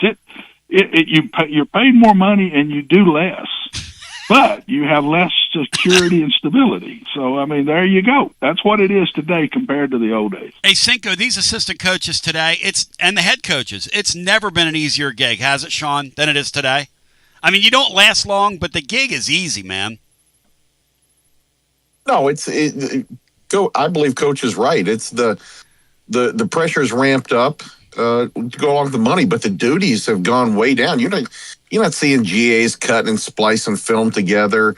You're not seeing guys beating the bushes, going out and hunting down recruits. Yep. All that stuff, all that information and data has been farmed out to other companies that you subscribe to. Coaches don't have to sit there and look through 3 hours of film. They got a film crew that cuts up everything, and they can go through everything they need in about 15 minutes. It's amazing. It's amazing. They don't have to. It used to be assistant coaches used to have to, through the spring and stuff, they'd have to go farm, so to speak, their areas. If I was a low country South Carolina guy during the spring, I'd have to go through all theirs, shake every hand, et cetera, et cetera. That stuff rarely happens anymore. Everything's done on phones, Zoom, and through your NIL collective. You're dead right, Sean. You're 100% right. Hey, guys. 100%. These coaches get to coach football now. And that was just a piece of what you did back before all this started. That was just a piece, man. You had a lot of other things you had to do as an assistant coach. I had as many meetings over recruiting and academics and all of that with coaches than I did. I probably had as many with that as I did coaching over getting ready for a game or talking about offense or defense. It was a different world. Assistant football coaches wore so many more hats than they wear today. Hey, Sink, do you remember when Fulmer first got that gig at Tennessee, and we were really following this recruiting thing, and people would track the airplanes? The guy would fly right before National Signing Day, Cinco. They would be all over the country. Oh, yeah. With these guys, flying thousands and thousands of miles. Cinco, when's the last time we've heard of that kind of thing in recruiting? That's out the window. Coach could confirm this. I mean, those guys were all over the place. They're eating like 5 dinners in one night all because over the they place. don't want to offend the mamas who put out their best food there. They're away from their families more. Now these guys are multimillionaires now with agents and everything like that. But no, it's a totally different ball game for those guys. And frankly, I kind of chuckle when I hear them all lament the fact that, it's so tough, et cetera. It's come on. There's for every guy that wants to get out, there's 10 guys that want to get in. Watson, the thing that's interesting now is Tennessee is going to focus on a quarterback, and my understanding is that they're going to maybe go big here and try to get somebody that can play. Man, I understand that quarterback market is really going to get expensive here because a lot of teams have seen what what Indiana's done, and that Indiana deal's really ratcheted up the pressure on a lot of people here, Watson. Indiana, Texas Tech, Miami. It's being thrown around. Tulane is where they are because they spend a lot of money. They spend a lot of money on their quarterback. Spend a lot of money. It's a school that can come up with the money, and it's in a great town for NIL money. And so you're going to see that. These cities, I read a thing where Utah's fixing to do $100 million deal with a company through their NIL and all of that. Unbelievable what's going on, guys, because all of a sudden everybody's saying, if I get enough money, I can now play with these guys. I can now recruit the same guys they're recruiting. And what did I say earlier? Again, it's what I believe. How good are your players compared to who you play? And how many of those good ones do you play in a year? That's what it's about. And then you have to coach them well and train them well and motivate them well and do all of that. But if you don't have the talent, it's the one sport where if you're not as good as who you're playing, you ain't winning very many times. It just don't happen.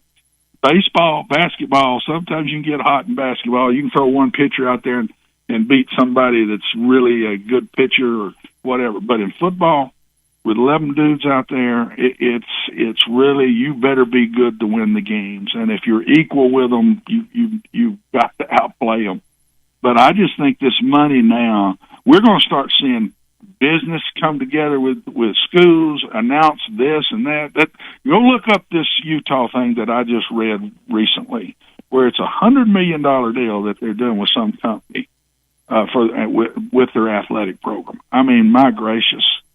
And Texas Tech, some of these places have got these really well-off guys that have jumped on board and throwing money their way, and it works, guys, as long as you then bring in the right guys and motivate them. But it works. Now you get to go recruit. Texas Tech can go straight in and take on the Longhorns when that was very hard to do. I've told you all the story many times. I want to tell it real quick. My first year at Rice, we've got this kid we've been recruiting for 2 months. It's the day before Sunday, the night before, and and he's committed to us. Well, he calls and says, Coach, I'm backing out. I'm going to go to Texas. I said, Texas came in and offered you? No, but they offered me their number one walk-on spot. I lose a guy to Texas as a walk-on to come to Rice. And it opened my eyes real quick like. But I think those days are gone now. I really do. I think now if you throw enough money around, you're going to be there till the end, till the bitter end. It is. It's a new day indeed when you look at who's in the playoff, and you look at the fact a lot of people think Indiana's got the best team in the tournament, which if you don't believe it's a new day, those words have unless we're talking basketball, and that was many moons ago, Indiana having the best team in a tournament in one of these sports, that has been a long time since we said that. And to say that in football, Watson, it almost feels surreal to say. It was almost surreal watching them, how physical they were with Ohio State over the weekend. Well, and two of the top four in the ratings as far as 1, 2, 3, 4, as far as where their seating was, have really thrown money around, guys. Yes, sir. And it's Texas Tech and Indiana, and everybody's looking at it saying, by golly, this works. Yes. And now everybody's running out and trying to put packages together to come up with more money and more money. I don't know where this thing stops, but till it stops, these kids, these players are going to make more money than they ever thought they could ever make, ever. And it's unbelievable. Just a few years ago, they could not do this. They couldn't make money to where it is today. These high school kids are coming out from my friends in the business telling me these 5-star quarterbacks and 5-star offensive tackles are signing multi-quarterbacks, signing $2.5 to $3 million contract, multi-year contracts coming out of high school. Multi-year, 3 and 4 year contracts. Hey, Watson, for 2.5 a year. I mean, it's unbelievable what's going on. And guys, I don't see it. So I'm not saying it's plus or minus. I'm just saying this is the way it is. I don't see it letting up. I think they're going to keep making more money and more money till there's a point somewhere. They've got to come up with a way that there's a cap and you can only pay this much or that much or whatever. Till they do, now that everybody sees Tony and Sean Brown, now that everybody sees they got a shot if they can come up with the money, look out. And I'll tell you who's a rare bird, Watson. That quarterback at Illinois, because that guy just one of their beat reporters told me that he turned down. Tennessee basically doubled, a little north of $2 million, what that kid was going to make coming into this season, and he turned the money down and basically told Tennessee's collective, "I'm happy here, and I'm happy with my coach, and I'm happy with my offense." Most guys, and that's neat. That's neat that the kid did that, but that doesn't mean the kid taking the money is a bad kid. Oh, no. It's the way of the world, guys, and I can't get on the players for any of this. Ew. I just cannot do it. No. If it's sitting out there, I was a 5-star coming out of high school. Lord knows, this would have excited me.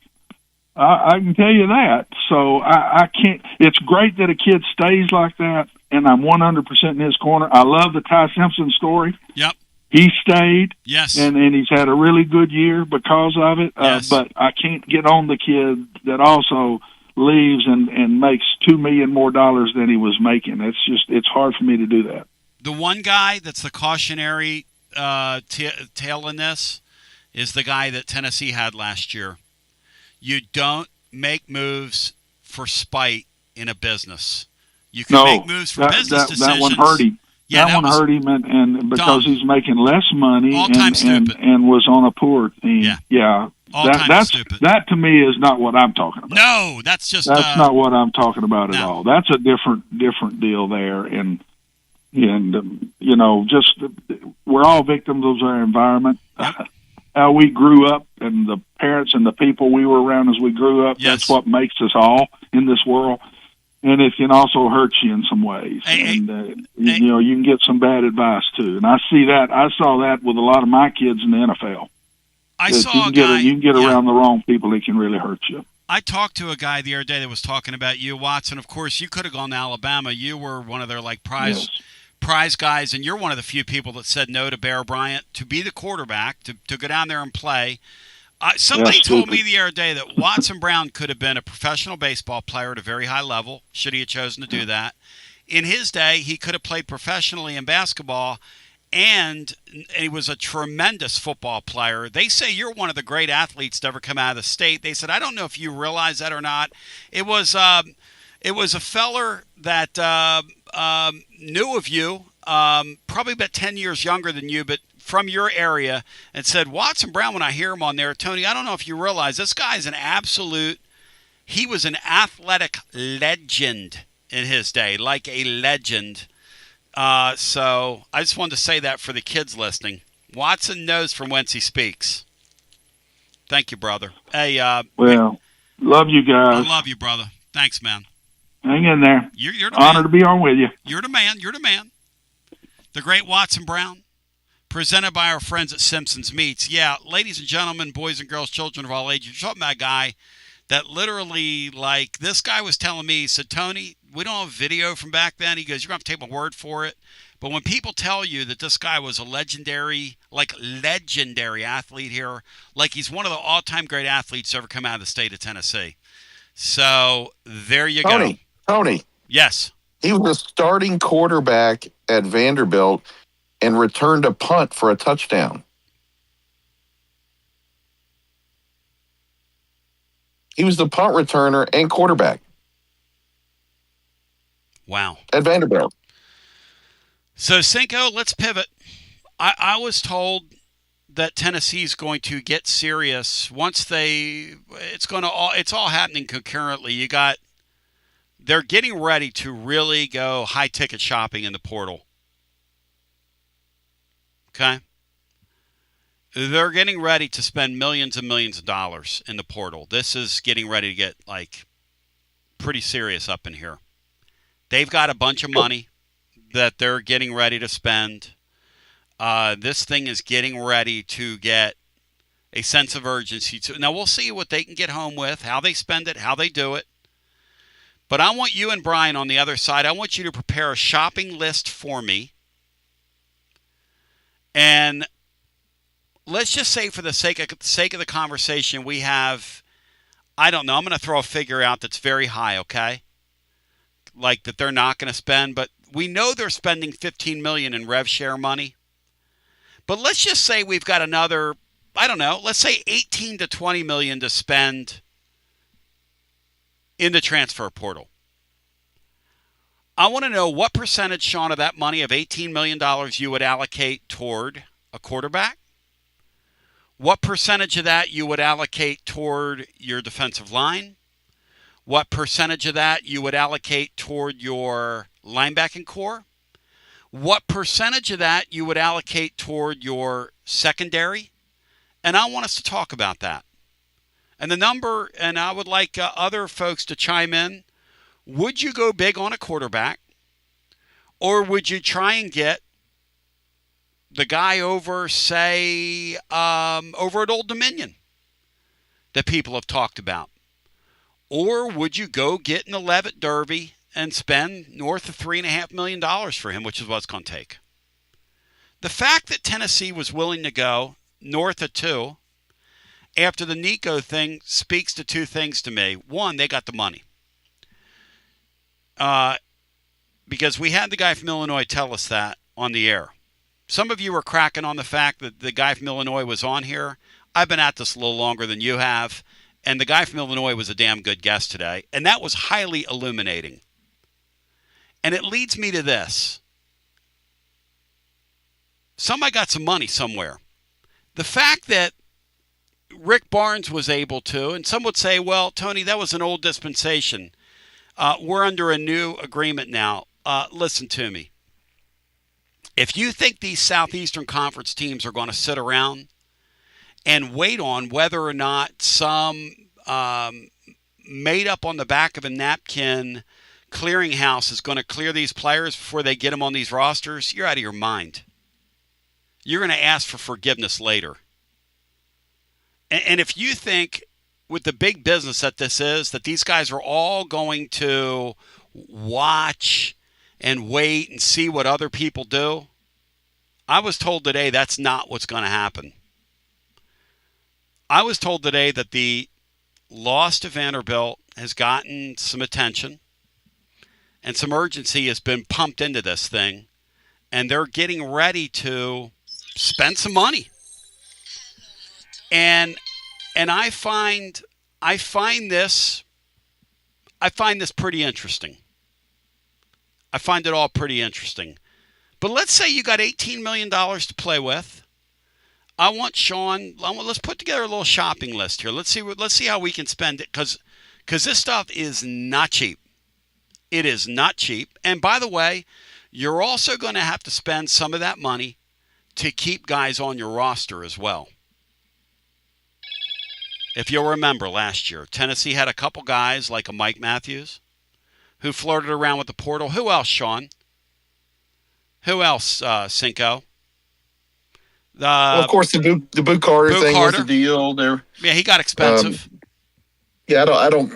There was a thing about Ricky Gibson, whether his team, whether it was accurate or not, made a fuss, and then it died instantly. So there were guys out there. I don't have all the inner workings, of course. Yeah, and of course, what you want to do is, obviously, all these rosters, you want to take care of guys before it gets there. Like last year, I specifically remember with McCoy, they went to him like in October of last year when they realized he had another year. Now, obviously, it turned out to be not the greatest decision in the world because he got hurt. But, I mean, who can see those sorts of things? I want to remind you one more time, the great Watson Brown, because they did the right thing in locking him up. It just didn't work out well for them because he ended up getting injured. And the kid did his dead level best to get back, no doubt about it. You got to respect that. Our friends at Simpsons Meats, online at simpsonsmeats.com. Taking pre-orders now for the Christmas holiday. The centerpiece of your family meal can be found right at, ladies and gentlemen, our friends at Simpsons Meats. Also, remember, gift boxes available. They've sent hundreds of them. They ship premium meats anywhere in the world, simpsonsmeats.com. They've got a shop, West Knoxville off Level Road. We're going to come back on the other side. Thank you to the great Watson Brown. I want to remind you, we're live at Corner 16. We're going to be off Pellissippi Parkway. Beanstar will be in the house with us on Friday. It's going to be utterly outstanding. We come back on the other side. And Naval in Kansas City just said something on YouTube that I want to elaborate on, which is you can also play 3D chess in the portal. And we'll talk about that as we continue with more on your other side right after this. Are you currently a residential electrician? Would you like more benefits, better pay, more upside? What about a $3,000 signing bonus? Free company-paid health insurance, annual profit share, company vehicle, gas card, much more. Call Advent Electric today. Advent, known for their large commercial jobs around town, and due to high demand, they're adding additional roles for their residential department. Maybe you know a friend, family member that's a residential electrician. Spread the word. Email hr@adventelectric.com. hr@adventelectric.com. 865-588-0631 and ask for the Tony B 3K signing bonus. Advent Electric is hiring. You got to dream about buying some land and building on that land. Well, Waterside Contracting is your ticket. 25 years of making dreams come true, Michael Scott. For hundreds in our area, custom homes or remodels, Waterside Contracting will build on your lot. They do incredible work all over the area. Structural integrity, quality without compromise. It's a way of life with Waterside Contract. Check out the wonderful work Waterside does. WatersideContractingLLC.com. When it's time for your dreams to come true. Quality without compromising. Waterside Contracting. College football fans, Chris Fowler here with the play call. This season, go for Dose with ice-cold refreshing Dos Equis. It's more than a single play. It's a mindset. Think of it as a 2-point conversion for real life. Taking the risk, making the bold move. Whenever we get the chance to go big, we take it. On the field and off, always go for Dose with Dos Equis. Enjoy Dos Equis responsibly. Copyright 2024 Dos Equis Lager Especial Beer. Imported by Cervezas Mexicanas, White Plains, New York. Hi, I'm Jim Simpson, owner of Simpson Meats. When's the last time you grilled a really good burger or steak? One your friends still talk about. Our goal at Simpson Meats is to make that happen every time you have a cookout. All of our cuts of meats, steaks, burgers, briskets, and pork are always fresh, flavorful, and sustainably sourced. We are family owned, so we know the importance of knowing how and where your food is raised. We have been putting quality first since 1888. Visit our butcher shop off Lovell Road or online at simpsonmeats.com. Tony Basilio, and we are live once again with Chad Stockton of FC Alliance. And Chad, you're out there on the field, 100 strong here in Knoxville. Talk to me. What's been going on with FC Alliance now that the weather's heating up? We're out here for the first night of the boys' tryouts. We have over 400 kids that'll be here tonight. So a lot of exciting times right now for us. Our club team start at U9 and we go all the way through U19. We have over 1,000 kids that come from Chattanooga from the Tri-Cities that make all our teams and make this club what it is today. So we're excited about it. We finished the younger kids a couple of weeks ago. We just finished the girls last night, and now we're on to our older boys program as we speak right now. And we're blowing and going in the Tri-Cities. Tell me about it. We started FC Alliance North 1 year ago, and coming off the first year, we are the largest, most competitive club up in the Tri-Cities area. We just finished our tryouts last night. Looks like right now we will be well over 400 kids for the upcoming season. So great things happening up there. We've put our boys into some really good regional leagues. So we're excited about what the future holds for them and also our girls programs. If you want more information, check them out at fcallianceknox.org. That's fcallianceknox.org. Chad Stockton, keep growing the beautiful game here in East Tennessee. Absolutely. Thanks, Tony. Tony Basilio along with the great Mark Griffin. And we're here to talk about our friends at Performance Medicine. And Griff, their slogan, stay educated, stay healthy. That's you. Wow. I really like to think that, Tony, and I'd like to give Dr. Rogers a lot of credit because I definitely want to stay educated and healthy, and knowing that he's putting the time and effort in to make sure of my care. I want to encourage your listeners to put the time to learn and become educated and get to know Dr. Rogers and see if it can help with your health as well. And there's a really, really easy way to do that. In fact, they've got their own YouTube channel. You can see Dr. Rogers for himself with his staff.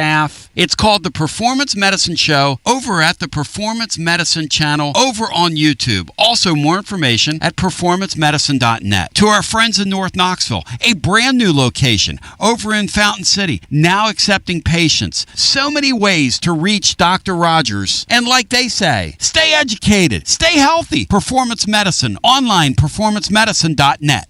Located in Knoxville's historic Old City, Barley's offers great food, live music, the best draft beer selection in town, and now your new favorite place to watch sports. Their indoor projector is perfect for any weather, and they've revamped their upstairs area with more TVs to take in all of the action. Their menu features hand-battered chicken tenders, juicy burgers, fresh salads, and the tastiest pizza in Knoxville. You can enjoy their happy hour drink specials daily from open until 6 p.m. Barley's Tap Room and Pizzeria. The season of giving reminds us of what truly matters, community and connection. Hi there, Jennifer Morris here with Keller Williams Realty. As the year closes, I wanted to take a moment to sincerely thank you, my Basilio family clients. Thank you for trusting me with your most important decisions. Whether it was finding your first home or successfully closing a chapter, your trust means everything. I look forward to new and continued relationships through the new year, and feel free to reach out to me at 865-694-5904 or nextmovesmokymountains.com. That's nextmovesmokymountains.com. And of course, go Vols! Basilio here with my buddy, Connexial Kristen. Hey Tony, good to see ya. Connexial builds fleet technology that helps transportation and logistics companies win big. Live GPS, easy ELD and compliance tools, AI dash cameras, and asset tracking, all backed by the #1 U.S. customer support team. Want a better playbook for your operations? Visit Connexial.com/Tony. That's KONEXIAL.com/Tony. Connexial, built for drivers, trusted by fleets, and proud Vol fans.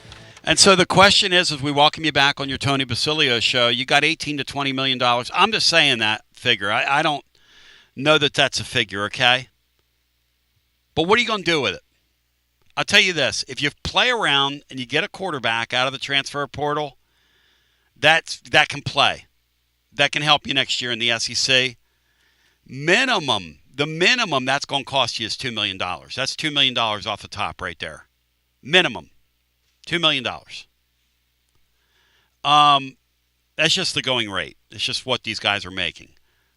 We can argue about it all day long and do whatever you're going to do. And him and Hall, I'm just telling you, if you're going to try and get somebody that can help you to play next year, unless you go find a diamond in the rough and, 1AA football, and I'm not saying those guys aren't out there. Because somebody over on YouTube made a really good point. Tony, Aiden O'Connell was like a third-string guy when he walked on the field with Purdue that day, but it ended up being that Aiden O'Connell ended up playing in the NFL. That's a point well taken. But when he walked on the field they against the Vols, that's a guy that nobody knew who he was. Brian, so, and by the way, GMAC is not going to be your starting quarterback next year, which is kind of fun, but I just don't think that's going to happen. Brian Hartman, how are you doing this? What is your answer here? Okay. I would look at defense first. I think they can get quarterbacks. There's plenty of those guys that they can get that could have successful, but you got to have defensive guys. You got to fix the defense first. You got to go out and get some lockdown corners, upgrade at safety, and also get the studs up front to pass rush. You got to get that done. I think that's where their most glaring needs were. Offensively, they'll find pieces that'll be really good, but defense is where you have to prioritize. But that's me. I think I look at next year's roster, Bri. I think we already have a couple corners on our roster that can play. Gibson, if he comes back healthy, that's an if. And then the freshman last year is a nice player. Obviously, Colton Hood's on to the NFL. Obviously, McCoy's on to the NFL. Cinco, is there anybody else in the secondary that we could elevate that could help us from the secondary? What do you think? I really don't know because a lot of those young guys, they're all the same. With all due respect, I wouldn't count on Caleb Beasley or Idris Farouk or to take huge steps. I mean, they had their moments, especially Farouk. But, I agree with you. I think I'd go get one cornerback. But I'll tell you, I'm prioritizing experience and production. I'm not going after the guys that I'll even dip down into the group of 5 or 1AA. For people that have started, that have played, that make tackles, that make interceptions, that really know how to play football. I'm not going and raiding, Power 2 conferences for backup kids that haven't proven themselves. I think that's a waste of money. I already got that on the roster. But I'm doing defense. I'm going to get 4 defensive backs, 2 absolute starter safeties. A star guy, you need that. Yeah. And then one cornerback. I'm going to get 2 linebackers that can play. I like the Perlotti kid. I think that Jaden Harmon's a player, and then they brought in some other guys. I think you've got the pass rush. Okay, those guys are big ticket guys. I mean, Herring, I think he comes back. If he does, you got Jordan Ross. If he comes back, then you got some younger guys. Christian Gass, some others. He was hurt. But I'm going to get some war daddies up front. 3 defensive linemen across there, but definitely 2 linebackers, the 3 guys. Less so at wide receiver. Wide receiver, tight end. I think you got that covered offensive line. If you can get a guy or 2 in there, but I'm turning the corner on our offensive line coach. I was impressed with Jesse Perry. I was impressed with David Sanders when he was in there. Satterwhite. When Pendleton needed a rest, Satterwhite really, I thought he handled himself well. So, like Brian, I'm going to do that. And you know what? I'm sorry, but God forgive me, I'm going to get a kicker. Hang on a second. I'm late throwing to William Patterson. Patterson, hit it. You're listening to FM 105.7 and AM 1340. Come on, Tony, be back. WKGN Knoxville and W289CU Knoxville. Fan Run Radio. I had no idea, guys, that it was that late. I looked down and saw that we were bleeding into the great William Patterson's time. That was never my intent. I took my eye off the prize today. Sean, you're going to get a kicker as well. I don't know what the kicker market is or how expensive that is or isn't, but I kind of agree with that. I don't trust that kid. No, and I have nothing against the kid. I mean, more power to him. Body language means a lot, and he never looks comfortable in tight situations. But I'll tell you another thing is, Tony, you were talking earlier about the sense of urgency. People may not like to hear this, but James Franklin got fired over a 2-week stretch, and he's way more accomplished in his career than Josh Heupel ever thought of being. What he did at Vanderbilt, throwing up 10 wins a year at Penn State, and he got asked a question after two weeks. You don't have time. You better get it right now. Could the Perlotti kid help at safety, Sean? That's a question I've wondered about. Or is he too big? I don't think so. It's a totally different body type. Back to the phones we go. Let's get a guy that's been holding on here for a long, long time, and I need to give you something for hanging on. Hi, welcome in. Who's this? Am I? Yes. All right, man. It's boy Bill from Harriman, man. You got me foo-fop today, baby. Willing to hold, you know? Well, I'm glad you're foo-fap today, brother. That means fired up, focused, and prepared for the late You already know. Hey, man, I've been doing some thinking, man, you know. I got some takes and stuff, but everybody wants to know what they can get, man. The coaches, their 10, 12 million, the conferences, the TV networks, their money. Everybody's got their hand out. The players, NIL deals, now private equity, too. They ain't going to be cutting these $500 million checks, man, just for nothing. You know, they're going to want something. They're going to want 10% of concessions, or they're going to want this, or cut a TV deal. They're going to want something. My question, Tom, is when do the fans do the same? Essentially, the fans, I mean, they're part of this, not as much as the players, the coaches, but, you know, they're out there. They're part of the product, spending the money, participating. So, I mean, all these donors have been given money, you know, to build a stadium, build a locker room. They're going to try to ask for something in return now. I mean, you said it, man, everything's for sale. I mean, you was talking about it yesterday, joking, and if you go upstream long enough, Tone, I mean, it's the local billionaire, then it's Bezos or Elon, then it's all these big hedge funds, and then all of a sudden this money runs upstream to the oil money in the desert. I mean, I don't think we're going to have Saudi Aramco patches on the volleyball jerseys by 2035, but it got me curious, man. They're asking for donations, and I feel like these fans eventually going to start demanding something, some kind of equity ownership, you know. I mean, is there a way they could do this Green Bay Packers thing, and these fans build their own collective, and everybody just pitches in a bunch of money, and all of a sudden all the fans, you know, they got their little collective president or something, and, you know, they go say, hey, we want to buy 30% of the soccer team or 40% of the football team. We got, you know, $600 million from all these people. Are the fans ever going to come up and, you know, try to get their own ownership? You know, boy, Billy, the Saudi Arabians or the Saudi Arabians, I was told yesterday, want to eventually own March Madness. That's why they're doing this thing with they're tipping their toes in Vegas. Or I should say, folks in the Middle East. This is UAE money / God knows where it's coming from. But anyway, those folks are, and I don't want to turn this thing into a geopolitical program, but those folks, if they ever wanted to like come over here and start another NFL, could put the NFL out of business tomorrow. That's how much money these people have. You can laugh at that if you want. You can take our biggest billionaire. They could put them right out of business. I just wonder, and we've already seen how money hungry all these people are.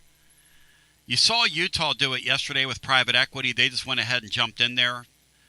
The Big Ten earlier in the year was getting ready to do a private equity thing, and then they backed off. Because here's the thing, like you said, I take that money from those people. They're not giving me money for my health. They're not doing that. That's not a philanthropic thing on their part. Oh, no. My fear is if you keep spending enough money at these colleges, that eventually they are going to own your universities. That's my fear. And I don't know where the fan falls in that, Billy, because I don't know if these people think long term at all. I think the fans, like Negadave's saying on here, because he's one of them, are always just going to be sheep. Look, I'm a sheep, man. I mean, I sat there last night and was agonizing over a stupid hockey game in the middle of December, and Laura looked at me and said, it's the middle of the December hockey game. And I said, yeah. I said, and I'm getting urinated off over here. You know what I mean, boy, Billy? I don't think we have a choice. I think our heart's in this, and our hearts are where our hearts are, you know? I mean, I hear you. I'm just saying, I mean, if you get enough people organized, if you say, I want my heart and my wallet to be aligned, I think it's possible, bro.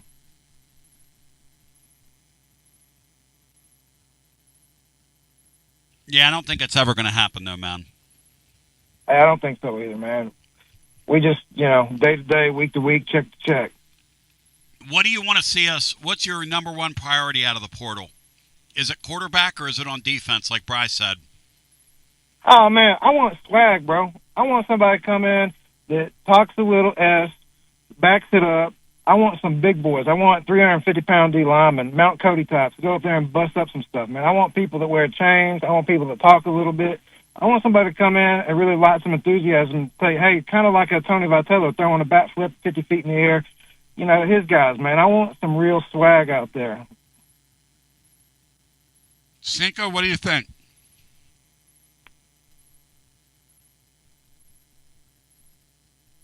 Sorry about that. I was muted. I love the enthusiasm, man. I totally agree. I just caller. I just think that's an age-old deal where us fans are too romantic about the thing. It'll always be about the money. It'll always be about how much they can get out of us. And it'll always be for the administrators. It's what brick and mortar they can put up. Those are their. You know, if players have retired jerseys, coaches have, championships, and ADs have buildings. And that's the way it's always going to be, brother. All right. You're the man, boy, Billy. I love you. Of course, man. You know, I knew I was the man when I came out. I'm still be the man tomorrow. See you later. I'm going to have to use that myself. I'm going to have to jump on that. Say, Sean, say that again. Coaches have championships and athletic directors have buildings. And players have leather jackets. Yeah. I don't know about leather jackets, but they have retired jerseys and stuff. It's the legacy, man. It's I don't know. That just came from the hip. But, and what do fans get? No, it's always that. Everybody can be priced out. It's back in the day when Mike Hamilton was at Clemson, they had IPTE. I pay $1,000 a year. Yep. And it was cute and it was kicky and made a nice bumper sticker and they raised money. But look, we aren't winning a game with my money. We aren't winning a game. I don't know anybody else's financial situation, but this game is played by billionaires. And, hopefully we have a lot of them because that's the way it is. This money's far exceeded what fans can put out there. You and I were talking, Sean, about the way to use your money, your war chest, whatever the term you want to use. Some would call that, your nut, how you'd spend it. Cinco, from your perspective, we were talking about, and look, the basketball thing's an easy second guess. But Negative, several weeks ago, when he brought up the Nate Ament thing, he made me very angry because he was jumping to a conclusion way too quickly. But it may be that physically that kid's just not ready to do it this year. And they spent $4 million on him. I wonder with that money if they would have been better off now. Hindsight's always 20/20. But I wonder if that's still going to go on in football too, Sean, where you're paying too much for young players. Well, I think it will. Texas Tech supposedly paid up to $5 million for an offensive tackle. I mean, come on. That's like paying David Sanders. I like David Sanders, but he's not worth that. No one is. But that'll always go on.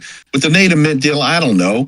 When you pay that kind of money, you're expecting, some kind of Chris Jackson show.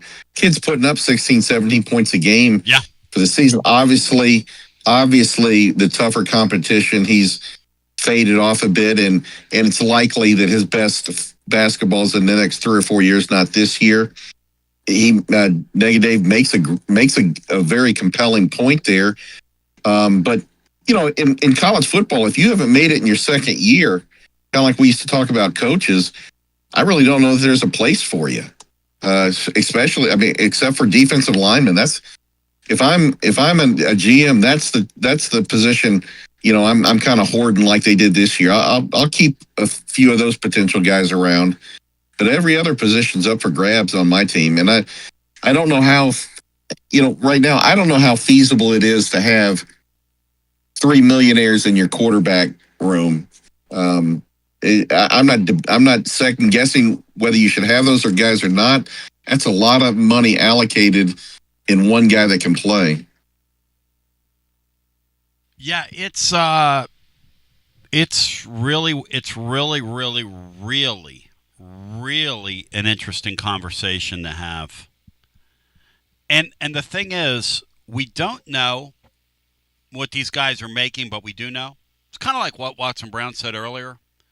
You don't remember, Sean, back in the old days of recruiting, you didn't know, but you kind of knew. You didn't know exactly what Albert Means made down there, but we all had boots on the ground. You had boots on the ground. We knew those people. Like you just, when you want to know, you can kind of know. And Tennessee. Well, everybody brags. Your question to Coach about do people know what everyone? Of course they do. Everybody has the humble brag. Oh, I got this, I got that. This is my kind. For coaches that say they don't want their contracts or NIL stuff not made public, that's crazy. Of course they do. Humble brag. Let's go back to our phones at 865-200-5402. If you want to join us on a Wednesday where Watson Brown brought it to the table, and I'm asking right now because Tennessee's not going to wait around on this Aguilar, Pavia. They can't. So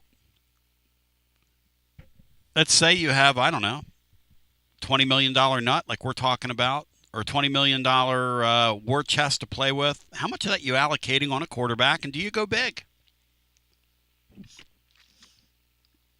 I would say a little north of $1 million for Joey Aguilar this year was money well spent, Sean, because he had a hell of a year, didn't he? Now, and surprised me, he saved us. I mean, I know 8-4 is not what any of us wanted. Yes, but let's get real. We're not in that Georgia game without him. We're not in a lot of games. He made some mistakes, but it's a totally different year if he's not on campus. And for anybody that still thinks that Nico's a better quarterback, you're crazy. You're absolutely crazy. And here's the other thing. When you start talking about him, if you could get a quarterback of that caliber, and that's all you could get, Sean, would you call that a success out of the portal this year? Well, I want. Are you saying if you can get a Joey Aguilar quarterback out of the portal? Yeah, a Joey Aguilar, and not one better. Just the same exact. I would. I would. If you can guarantee me Joey Aguilar. Yeah. Then because a lot of those guys, would you be better with Sawyer Roberts, the kid from Baylor, or the kid from Illinois, or the kid from a couple of the other guys? I don't know that we'd be any better than those guys. I don't know that either. Then you have to take a look. There's talking about the Sorsby kid from Cincinnati. Yeah. Is he worth $4 million? Yeah. I don't know that. And by the way, the Sorsby kid's parents live here, so for what that's worth. And I don't know. I'm sure that's unconnected, but that comes from a pretty good source. So here's the thing. I just think it's very interesting that there's more than one way to skin a cat. But listen, the Joey Aguilar thing, he fell forward and Tennessee fell into him and they had great luck with him. Their little bugaboo here has been when they have time to identify somebody, are they going to select the right person? I do think fooling around with a transfer quarterback, it gives you a more opportunity to see somebody. And Sean brought up a really good point. When you're building your defense, I think you're much better off if you're the Vols going and getting somebody that's a contributor at a group of 5 school or even a 1AA school, a real high-level player that's productive, that you can see on film, can make tackles, can make plays on defense, than you are getting a cast-off from an Alabama. Just saying. The other thing that sticks to me as well is a lot of times when you go into the portal and you hit on the right guy, you can end up with somebody that can really play. I think of the Peely guy. He was older. He got hurt, or he was going to have a really nice year, and he was going to be a real hit for Tennessee. So just some food for thought. Let's go to the phones. We'll get as many people in here as we can if you want to get in the hunt and in the mix with us. And I understand that the kid from Arizona State, the quarterback's now entered the portal, so we'll see what happens, or he's in the portal, or he's been in the portal. But, I mean, God knows, what if that's what you want to do, that's what you want to do. You got to pay a lot of money for a guy like that. Listen, Joey Aguilar was a revelation here as far as I'm concerned, a revelation. And I would take a Joey Aguilar type again. You could go to the playoffs with a Joey Aguilar type. Let's go to our phones and get our next call in. Hi, welcome in. You're on our overtime. Hi. Hey, Tony. I'm scrolling through the All SEC teams. Yeah. And, it must be an oversight because I don't see Joey Aguilar on the first team. I don't see him on the second team where they had 2 quarterbacks. Okay. I don't see him on the third team. Who are the quarterbacks? Let's. I haven't looked at it. The first one's Diego. The 2 guys on the second team are Trinidad Chambliss and Tyler Simpson or Ty Simpson. Okay. And the third team guy is Gunnar Stockton. Brian, do you have a problem with any of those guys over Joey Aguilar? I can't say that I do because they're in the playoffs. So Diego Pavia's not. And he's a first team guy, Brian. And Diego Pavia, you saw what happened in Neyland. So what can I say there? I can agree with y'all that he saved us from like 5 and 7. Yeah. But all he proved to me is that he can beat bad teams. That's it. I want somebody better than him coming in. Sorry. I know we're calling him Joey Football and all that. I don't think the kid's that good. He beats bad teams.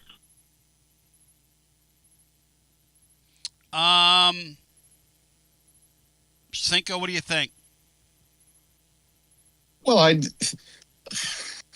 don't disagree either. I think those other players are deserved to be ahead of Joey, but I think 2 different things here. I followed this running discussion you two have had, and I think you're having 2 different conversations. Does anybody think Joey Aguilar is going to be in the NFL next year? I don't.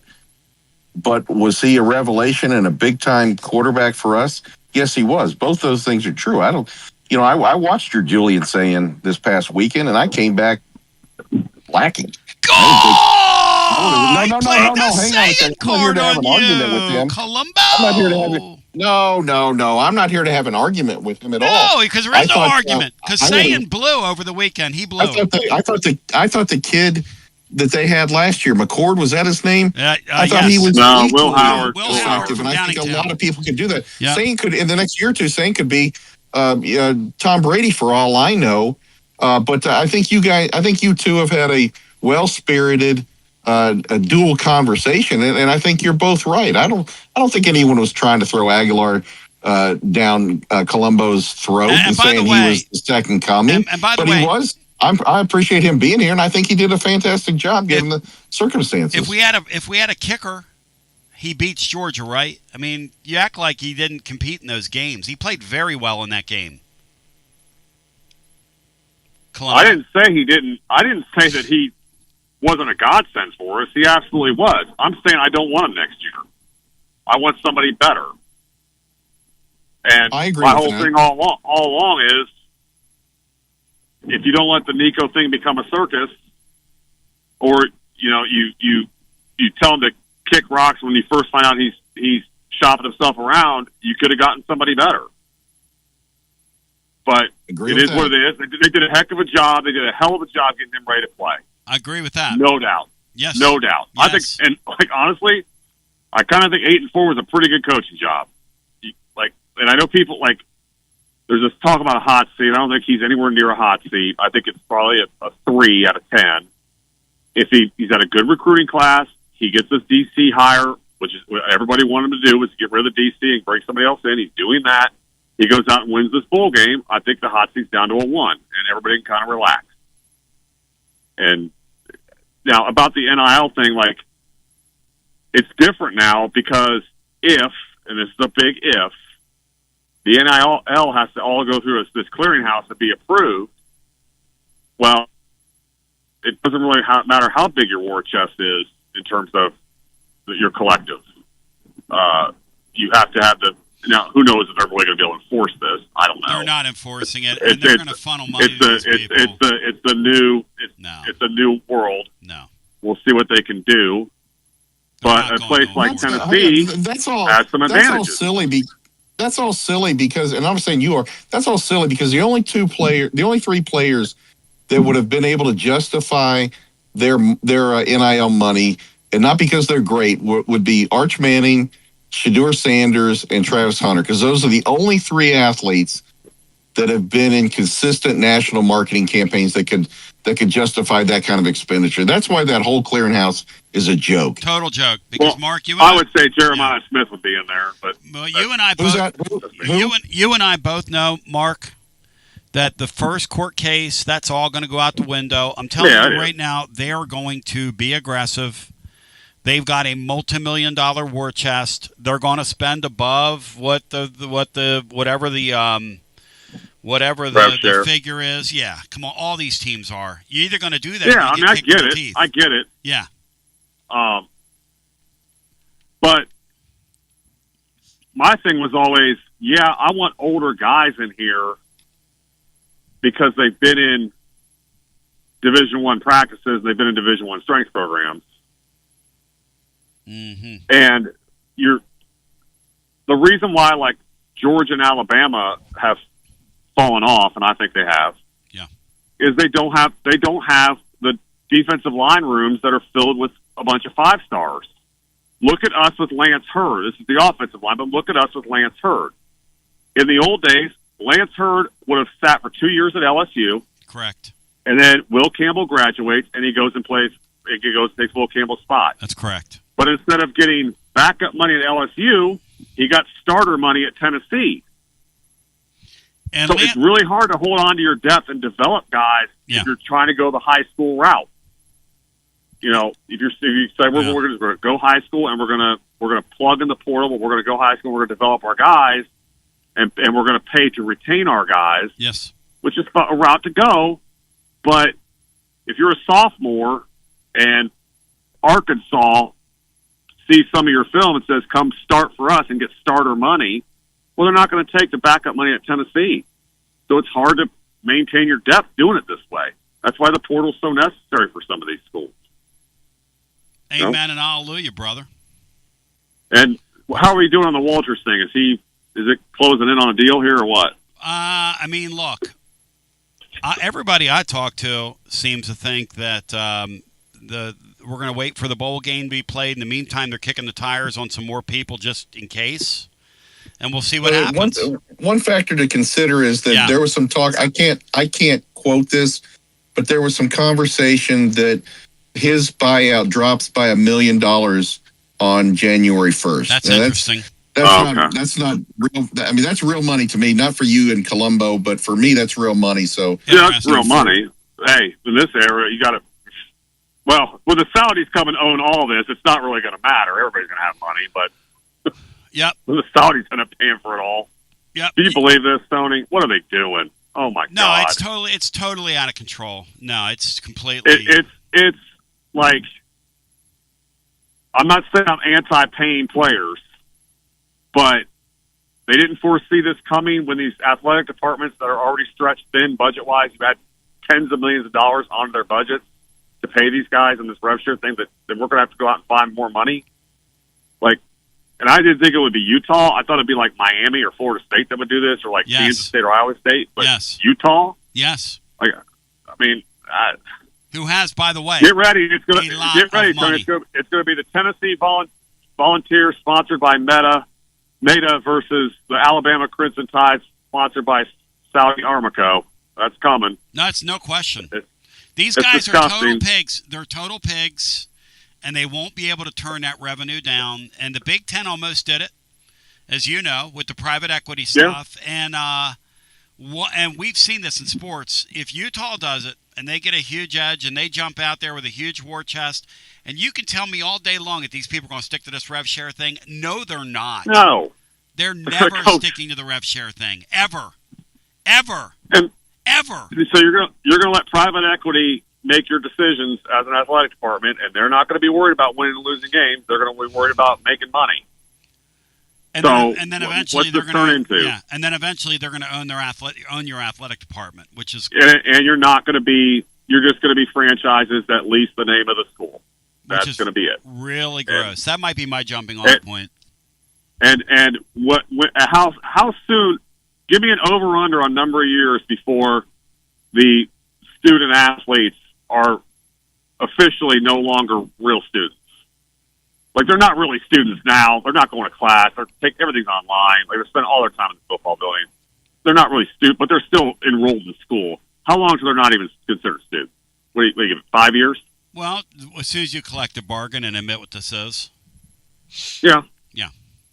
Because that's going to be in the deal. That's going to be in the deal. Probably what's in the deal is you have to stay in school this number of hours, because you got to at least make it look like you're going to school, if for no other reason. Do you? Will you? Well, will you? I don't know. Yeah, I don't know. Thank you. I mean, I don't know. I'll tell you this. They're killing the soul of the sport. They're killing what they don't. They've totally and these killed people that are doing this, these private equity folks, they don't have any concept of what makes this sport great. And why people, but so you know what the counter argument they're going to tell you is? The ratings are up. It's more popular than ever. And thank you. Yeah, you're right. Columbo, thanks. You're right. He is right about that. The ratings are up. They're through the roof. And so they've been incentivized to do this. And Danny White really thinks this, y'all, that you want that hotel by Neyland Stadium. He really does. He's right about that. These people in charge of this stuff have literally no idea. Danny White really thinks that you want that. That's why he talks about it on social media. If he didn't think you wanted that, he wouldn't be talking about it on social media. Can you imagine, Brian, what that's going to look like when there's a hotel next to our stadium for future generations in the landscape of that stadium? What that's going to look like over there? I need your $1.5 million check. I got a hotel to build. I need your check. Did you send me your check? I didn't get it. I need your check. I mean,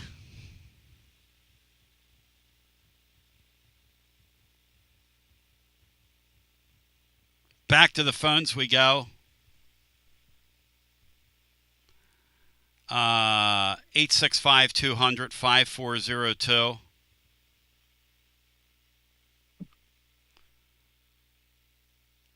I mean, you really do have to hold your nose a lot these days. I just still make it about the sport. I still love the sport. I don't love it any less, Cinco, do you? I still love it. I mean, it's dumb and it's crazy and it's ridiculous and it's absurd and the money in it's absurd and people opting out of bowl games is just so odd, but I get it. You don't want to risk yourself. Tennessee's going to have 3 or 4 guys do it. I get it. The game has never been more exciting. That's exactly right. The bowl games will probably wither away. They will. There's no question they will expand the playoff. And I know you're a 12-team guy. You always seem to be a little more conservative with things like uniforms and expansion and all that stuff than I am. Not that I'm right or you're wrong. That's irrelevant. But I believe it's going to get bigger. And the money's going to keep getting bigger and bigger, and we're all complaining. Yeah. Well, we're probably having these same conversations 20 years ago. Then there were just a few more zeros on the numbers, and and a few other hoops that people had to jump through. It's what people want, Sean. It's all the same. But no, it's I don't care what anybody says. I've never been more excited than, I mean, obviously without UT, but than watching Indiana beat Ohio State. I have no offense, Ohio State. I have never been more excited watching the end of that game than I was in that game. That's not going to happen. I hate that they whipped us, and they did whip us, but watching that scrawny little rat, Diego Pavia, run around with his chest out, that's exciting. I don't care what anyone says. Yeah, he's right. The fact that whether they belong there or not, the fact that James Madison or somebody like that can get in there, I think that needs to be reevaluated. But this playoff is the most exciting thing going. And ladies and gentlemen, boys and girls, children of all ages, I think there's going to be some upsets in the playoffs this year, as opposed to last year, because they've got them ranked at least somewhat. They've got some semblance of normalcy in the numbers this year. Last year, there was no sense of normalcy. There were some, they sacrificed us. We should have been playing Tulane. which is a much more interesting game. Of course, the year they make the change is when it doesn't benefit the Vols, but that's another story for another day. You can have some real fun with the college football playoff over at VIP Play. The first bet, $20. You get $100 in bonus bets instantly over at VIP Play. The promo code and the phrase that pays is TN Tony. Again, TN Tony is your phrase that pays over at VIP Play. They're live always with 200-plus leagues. If you want to bet on Cinco, how's your footy team in Europe doing? They dropped one they shouldn't have dropped last night. It's ticking me off. We got a young team just like our Vols, and they're showing the signs of their youth. So if you want to go bet on some footy across the pond, you can do it there. Numerous bet types, props, options. It's all there for you over at VIP Play. Everybody gets treated like a VIP at VIP Play. We go back to our phones, as I remind you. If you have a gambling problem, 800-889-9789, 21 and over, located in the great state of Tennessee to place a bet. And we get our next call in. Hi, you're on the air. I'm back. Hey, Josh, welcome in, buddy. Hey, what's up, guys? Under wing, man, under wing. Yep.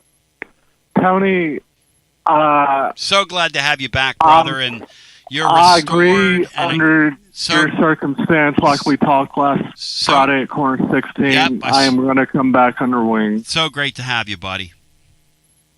Thanks. In Colombo, really great to hear your voice, Josh. You actually had a pretty decent call today, Mark. Colombo did? Yeah, he did. Yep. And Mark, did you hear that, Tony? He admitted Indiana was the better team in that game against Ohio State. Well, he kind of turtled up when old Cinco brought up Julian Just Saying and his performance. Because Julian Just Saying, he looked like in that game like Nate Ament looked Cinco on Saturday night, if you know what I mean. Well, I have nothing against the kid. I mean, he's had a nice year, but him winning the Heisman would be like Gino Toretta winning the Heisman. Come on. Come on. Come on. Mark Come says. on, Mark. Come on. Come on. Come on, Mark. How's he say it, Bri? Yeah. Go on. Brian sounds like my dog when I try to get my dog to speak. She goes, she won't bark at me, Joshy. She goes, yeah. So, Tony, if you had to make a pick right now, who would you pick to win the whole thing in college football? I have a rematch between the two teams from the Big Ten, and I have Ohio State getting the better of Indiana this time, winning it all. Yeah, I got Ohio State over the field. They get the best football team. Yeah. How about you guys? Who do you think? What about you, Cinco? I just don't think Georgia has enough offense, or I would say I would throw them in the mix. But I agree. I think you put those two together. I think Ohio State's just got way too much talent for Indiana. I do think there will be some upsets along the way, so which will keep things kind of interesting. Ohio State doesn't quite have the rallying cry they did after coming into last year, even though they got beat in the final game before the playoffs started. Right. But Indiana beating them is different than Michigan beating them. I don't think they'll be I don't think they'll play with as much edge, and I think they could be gettable by somebody. Yes. I don't know who, but I think they can. I'm all about the land sharks, black bears, hottie toddies, whatever. The way that blankety blank left them and showed his rear end.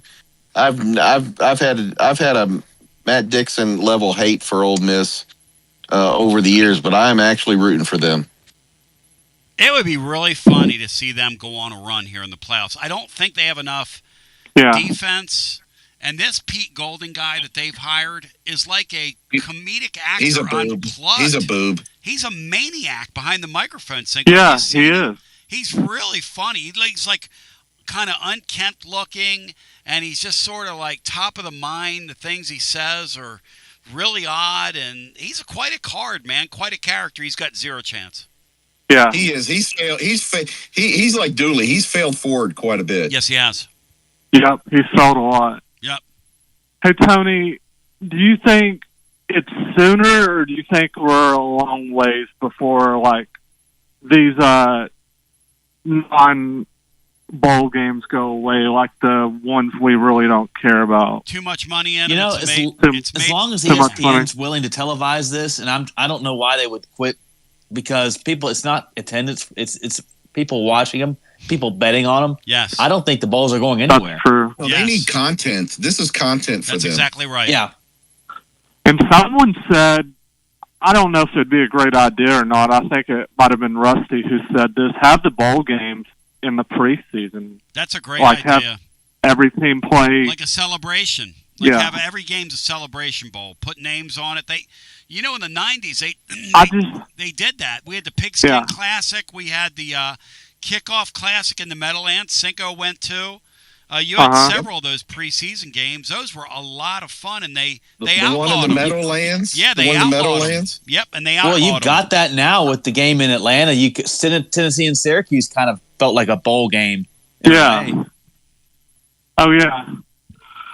So I respectfully disagree with what Rusty said, because I like the bowl games at the end of the year. Like they're really fun to watch, and like even the degenerate bowl games, they're fun to watch, like the Hawaii on Christmas Eve. Well, here's the thing. Brian reminded me, because this was lost on me, because I care so little about bowl season, but I'll still watch them, okay? Right. But I don't sit there and go, oh, man, this weekend, one of the snafus with this coordinator getting in and really getting in the mix and in the hunt with him is he's got to coach a game, because he had a press in the conference LA yesterday. Bowl. LA Bowl against whom, Yeah. Joshy boy?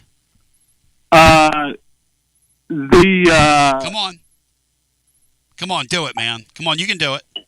What? Who is it? I forgot who Washington played. I don't know. I'm going to help you since you're They under play wings. Boise State. Under wings. Boise. Underwings. Underwings. Underwings. Josh, Hey, Tony, out the door. Thanks for taking me under wing again. Josh, And I agreed to come under Nashville Lee's wings again as well. See you guys. Wow. I'm glad he saw the light, Tony B. Under Nashville Lee's wings, huh? Back to our phones we go. You're on the air. Welcome in.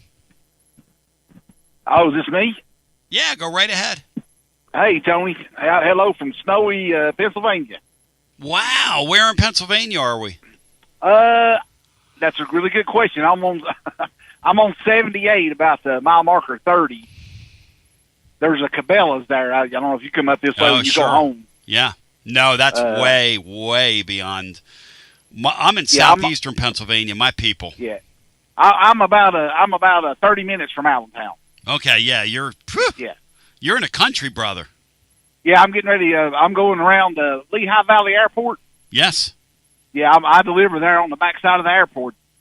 Hey, I'll tell you what. That looks a lot like the terrain here up there in the Lehigh Valley, doesn't it? Same it does, mountain chain. 100%. Yeah. In fact, they call that whole area up there Pennsyltucky.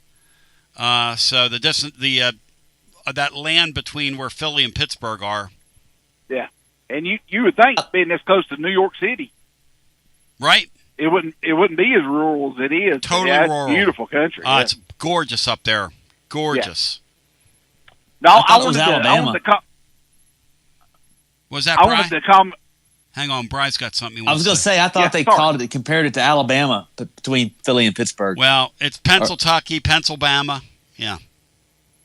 That's only an IQ level, Brian. Interesting. Yeah. Well, I mean, neither IQ. Never mind. No, I called in a little bit ago bragging about we ship floors in Allen.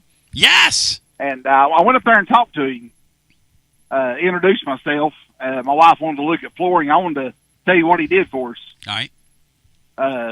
It'd been a while since we'd bought floors off of him, and he said, "I tell you what," he said, "I switched manufacturers to a better quality manufacturer." He said, "I want to send my installer out just to make sure everything's okay, and just to make sure that we got what we need." And he honored the price of the Black Friday deal. and was adamant that he wanted to make sure we was taken care of before he sold us anything. So I was really just even more impressed with him after I got to meet him face to face and talk to him. I'll tell you this about Alan. He has blown my mind. Now, I've known him for a short amount of time, but several of our things that we're involved with, some of the causes and whatnot, he rolled his sleeves up and said, how can I help? And that sounds like the guy I've gotten to know. That's a great story, man. WeShipFloors.com is a terrific. That's a terrific thing that guy's got going on, and that super core floor is pretty damn amazing, no doubt about it. Yeah, he asked if I or how long I listened to the show, and I told him, I said, golly, close to 30 years. I said, I've really been a big part of my life, and he said that he had known you very long, but how impressed he was with you, and that's just nice. The man that you are. I'm glad to hear that. Thank you. Yeah, and I wanted to chime in on the comparing college football to NASCAR. Sure thing. My dad and I worked on some NASCAR teams back in the 80s, and was kind of behind the scenes there, not major, not full time or anything. We helped some of the local guys in the Tri-Cities out. And the biggest thing that killed NASCAR wasn't the prices, it was the product that was on the track. And they lost a generation. The generation behind me, there was nothing that NASCAR did. It was just inevitable. The younger generation don't care anything about cars or racing or any of that stuff. I don't really see that with college football. I think college football, where they're going to start falling off, is they're not involving the younger kids like they need to. The elementary school kids and the middle school kids, that's where they really need to invest in football teams, staying involved on that area, on that level. When those kids get up into high school, if they're not playing football, they're not really going to care about watching football. And I think that's where the fall-off's going to be. I don't think the fans, I don't know that there's a price point that they would run all the fans off.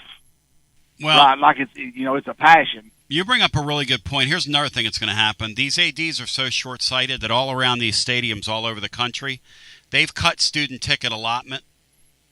And let me tell you something. That's where the flame gets lit.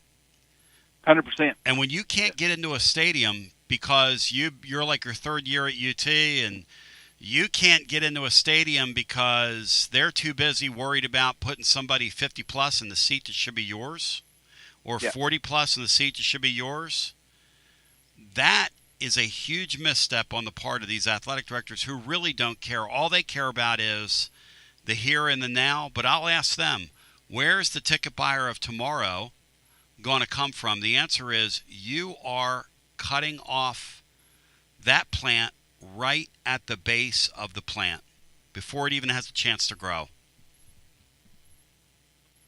You're exactly right. And with your experience, right, I mean, you build relationships. Yes. A lot of salespeople want to make the sale. Correct. They don't worry about the next 5 sales.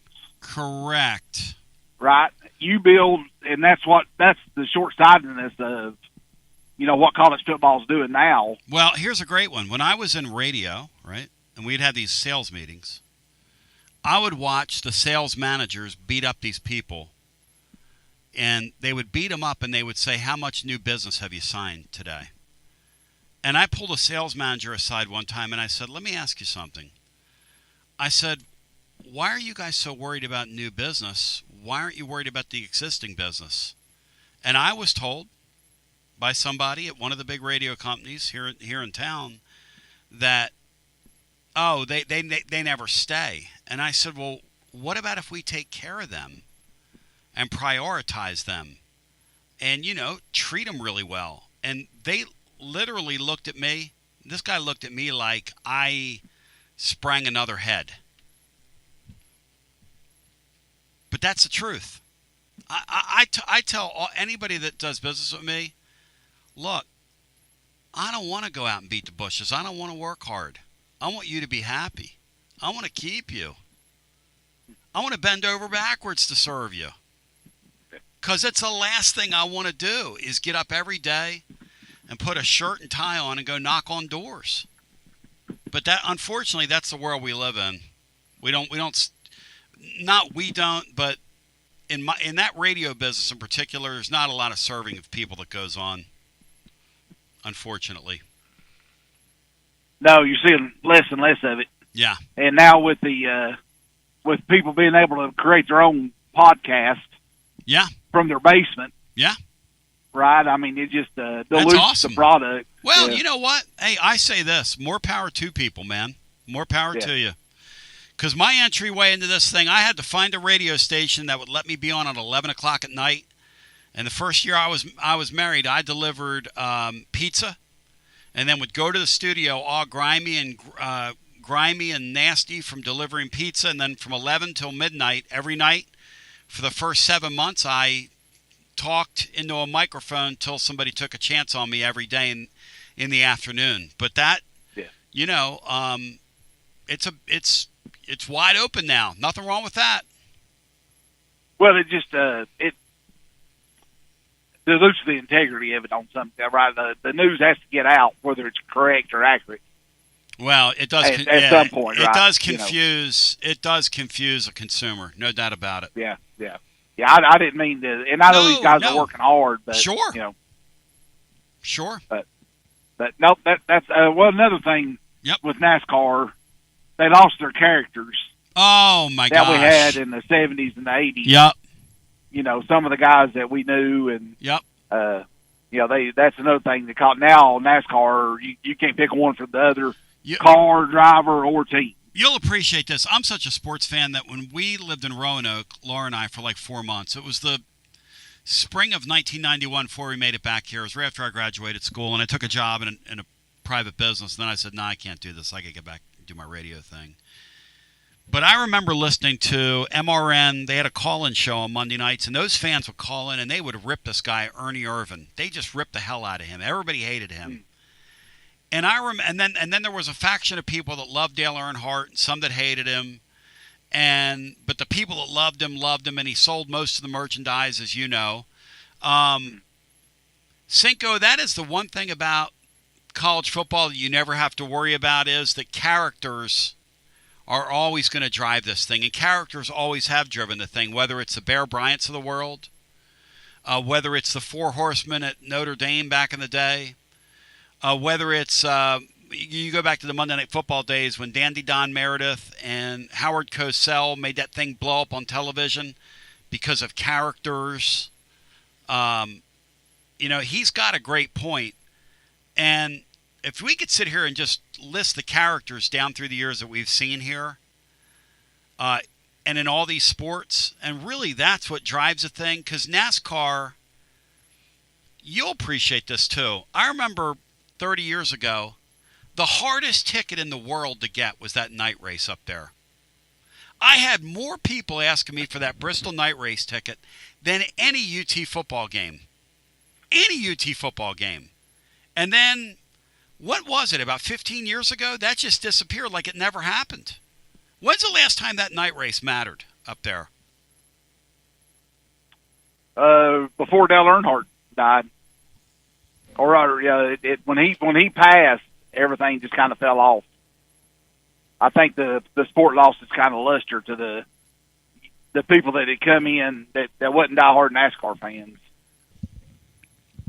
The day after he perished, I was on an FM sports radio station. We were a Fox affiliate, and I opened the phone lines, and we started taking calls at I think I got there around 9 o'clock in the morning, and my show didn't go off till 6 o'clock at night.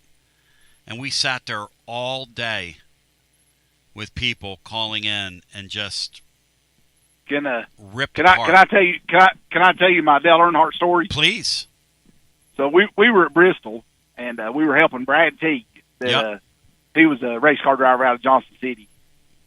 And this was on Saturday. They run the Busch race on Saturday. Well, the Cup cars would practice before the Busch race. So we're in the pits. By the end you just go wherever you wanted to. And So we're walking around, me and a buddy of mine, and we come up on Dale Earnhardt's crew. And he's standing there, right there, working on his car. And he's standing there, and Richard Childress walks up to him. And, I'm 16, 17 years old, kind of ambitious.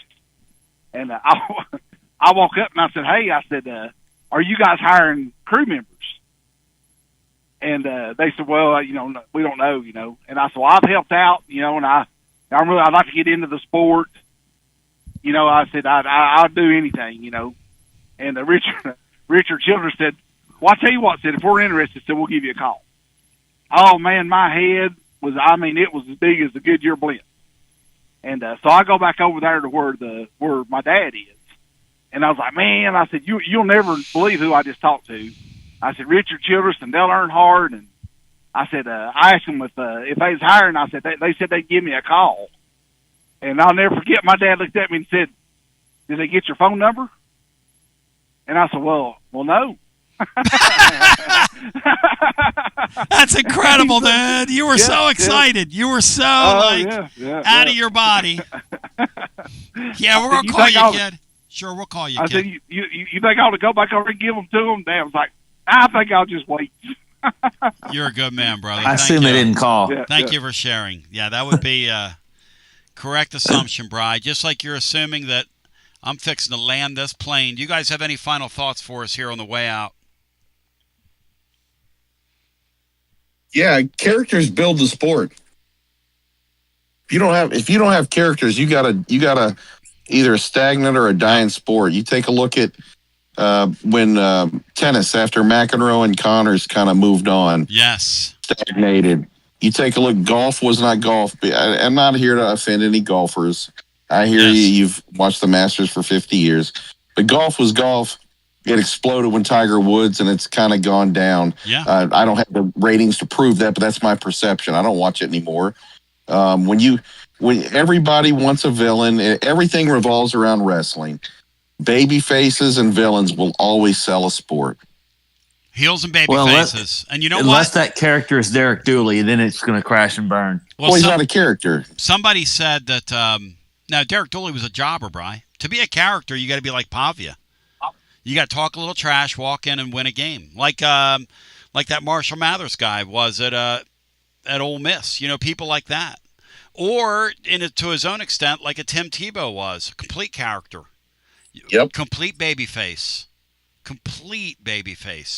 And people say, well, one of the things like down through the years that I understand about doing this is we have heel callers. We have good callers. We have some that are somewhere in the middle. We have some that switch teams from time to time. We got Nega Dave out there who's nuttier than a damn fruitcake. Could be. We got the caller Florida. But here's the thing. Guess what? I welcome. Got Mollywop.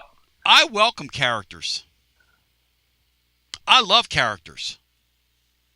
I grew up in a family of characters. I mean, we would sit there at the dinner table, and it was like a comedy. It's a comedy show. And you got kind of ripped, and you learn to get thick skin, and they make fun of your girlfriend, and they make fun of your haircut, and so never be boring. Never be boring. I tell every young person trying to do this, whatever you do, do not put people to sleep. So I want to say to Joshy boy, good on you, brother, for serving your suspension honorably.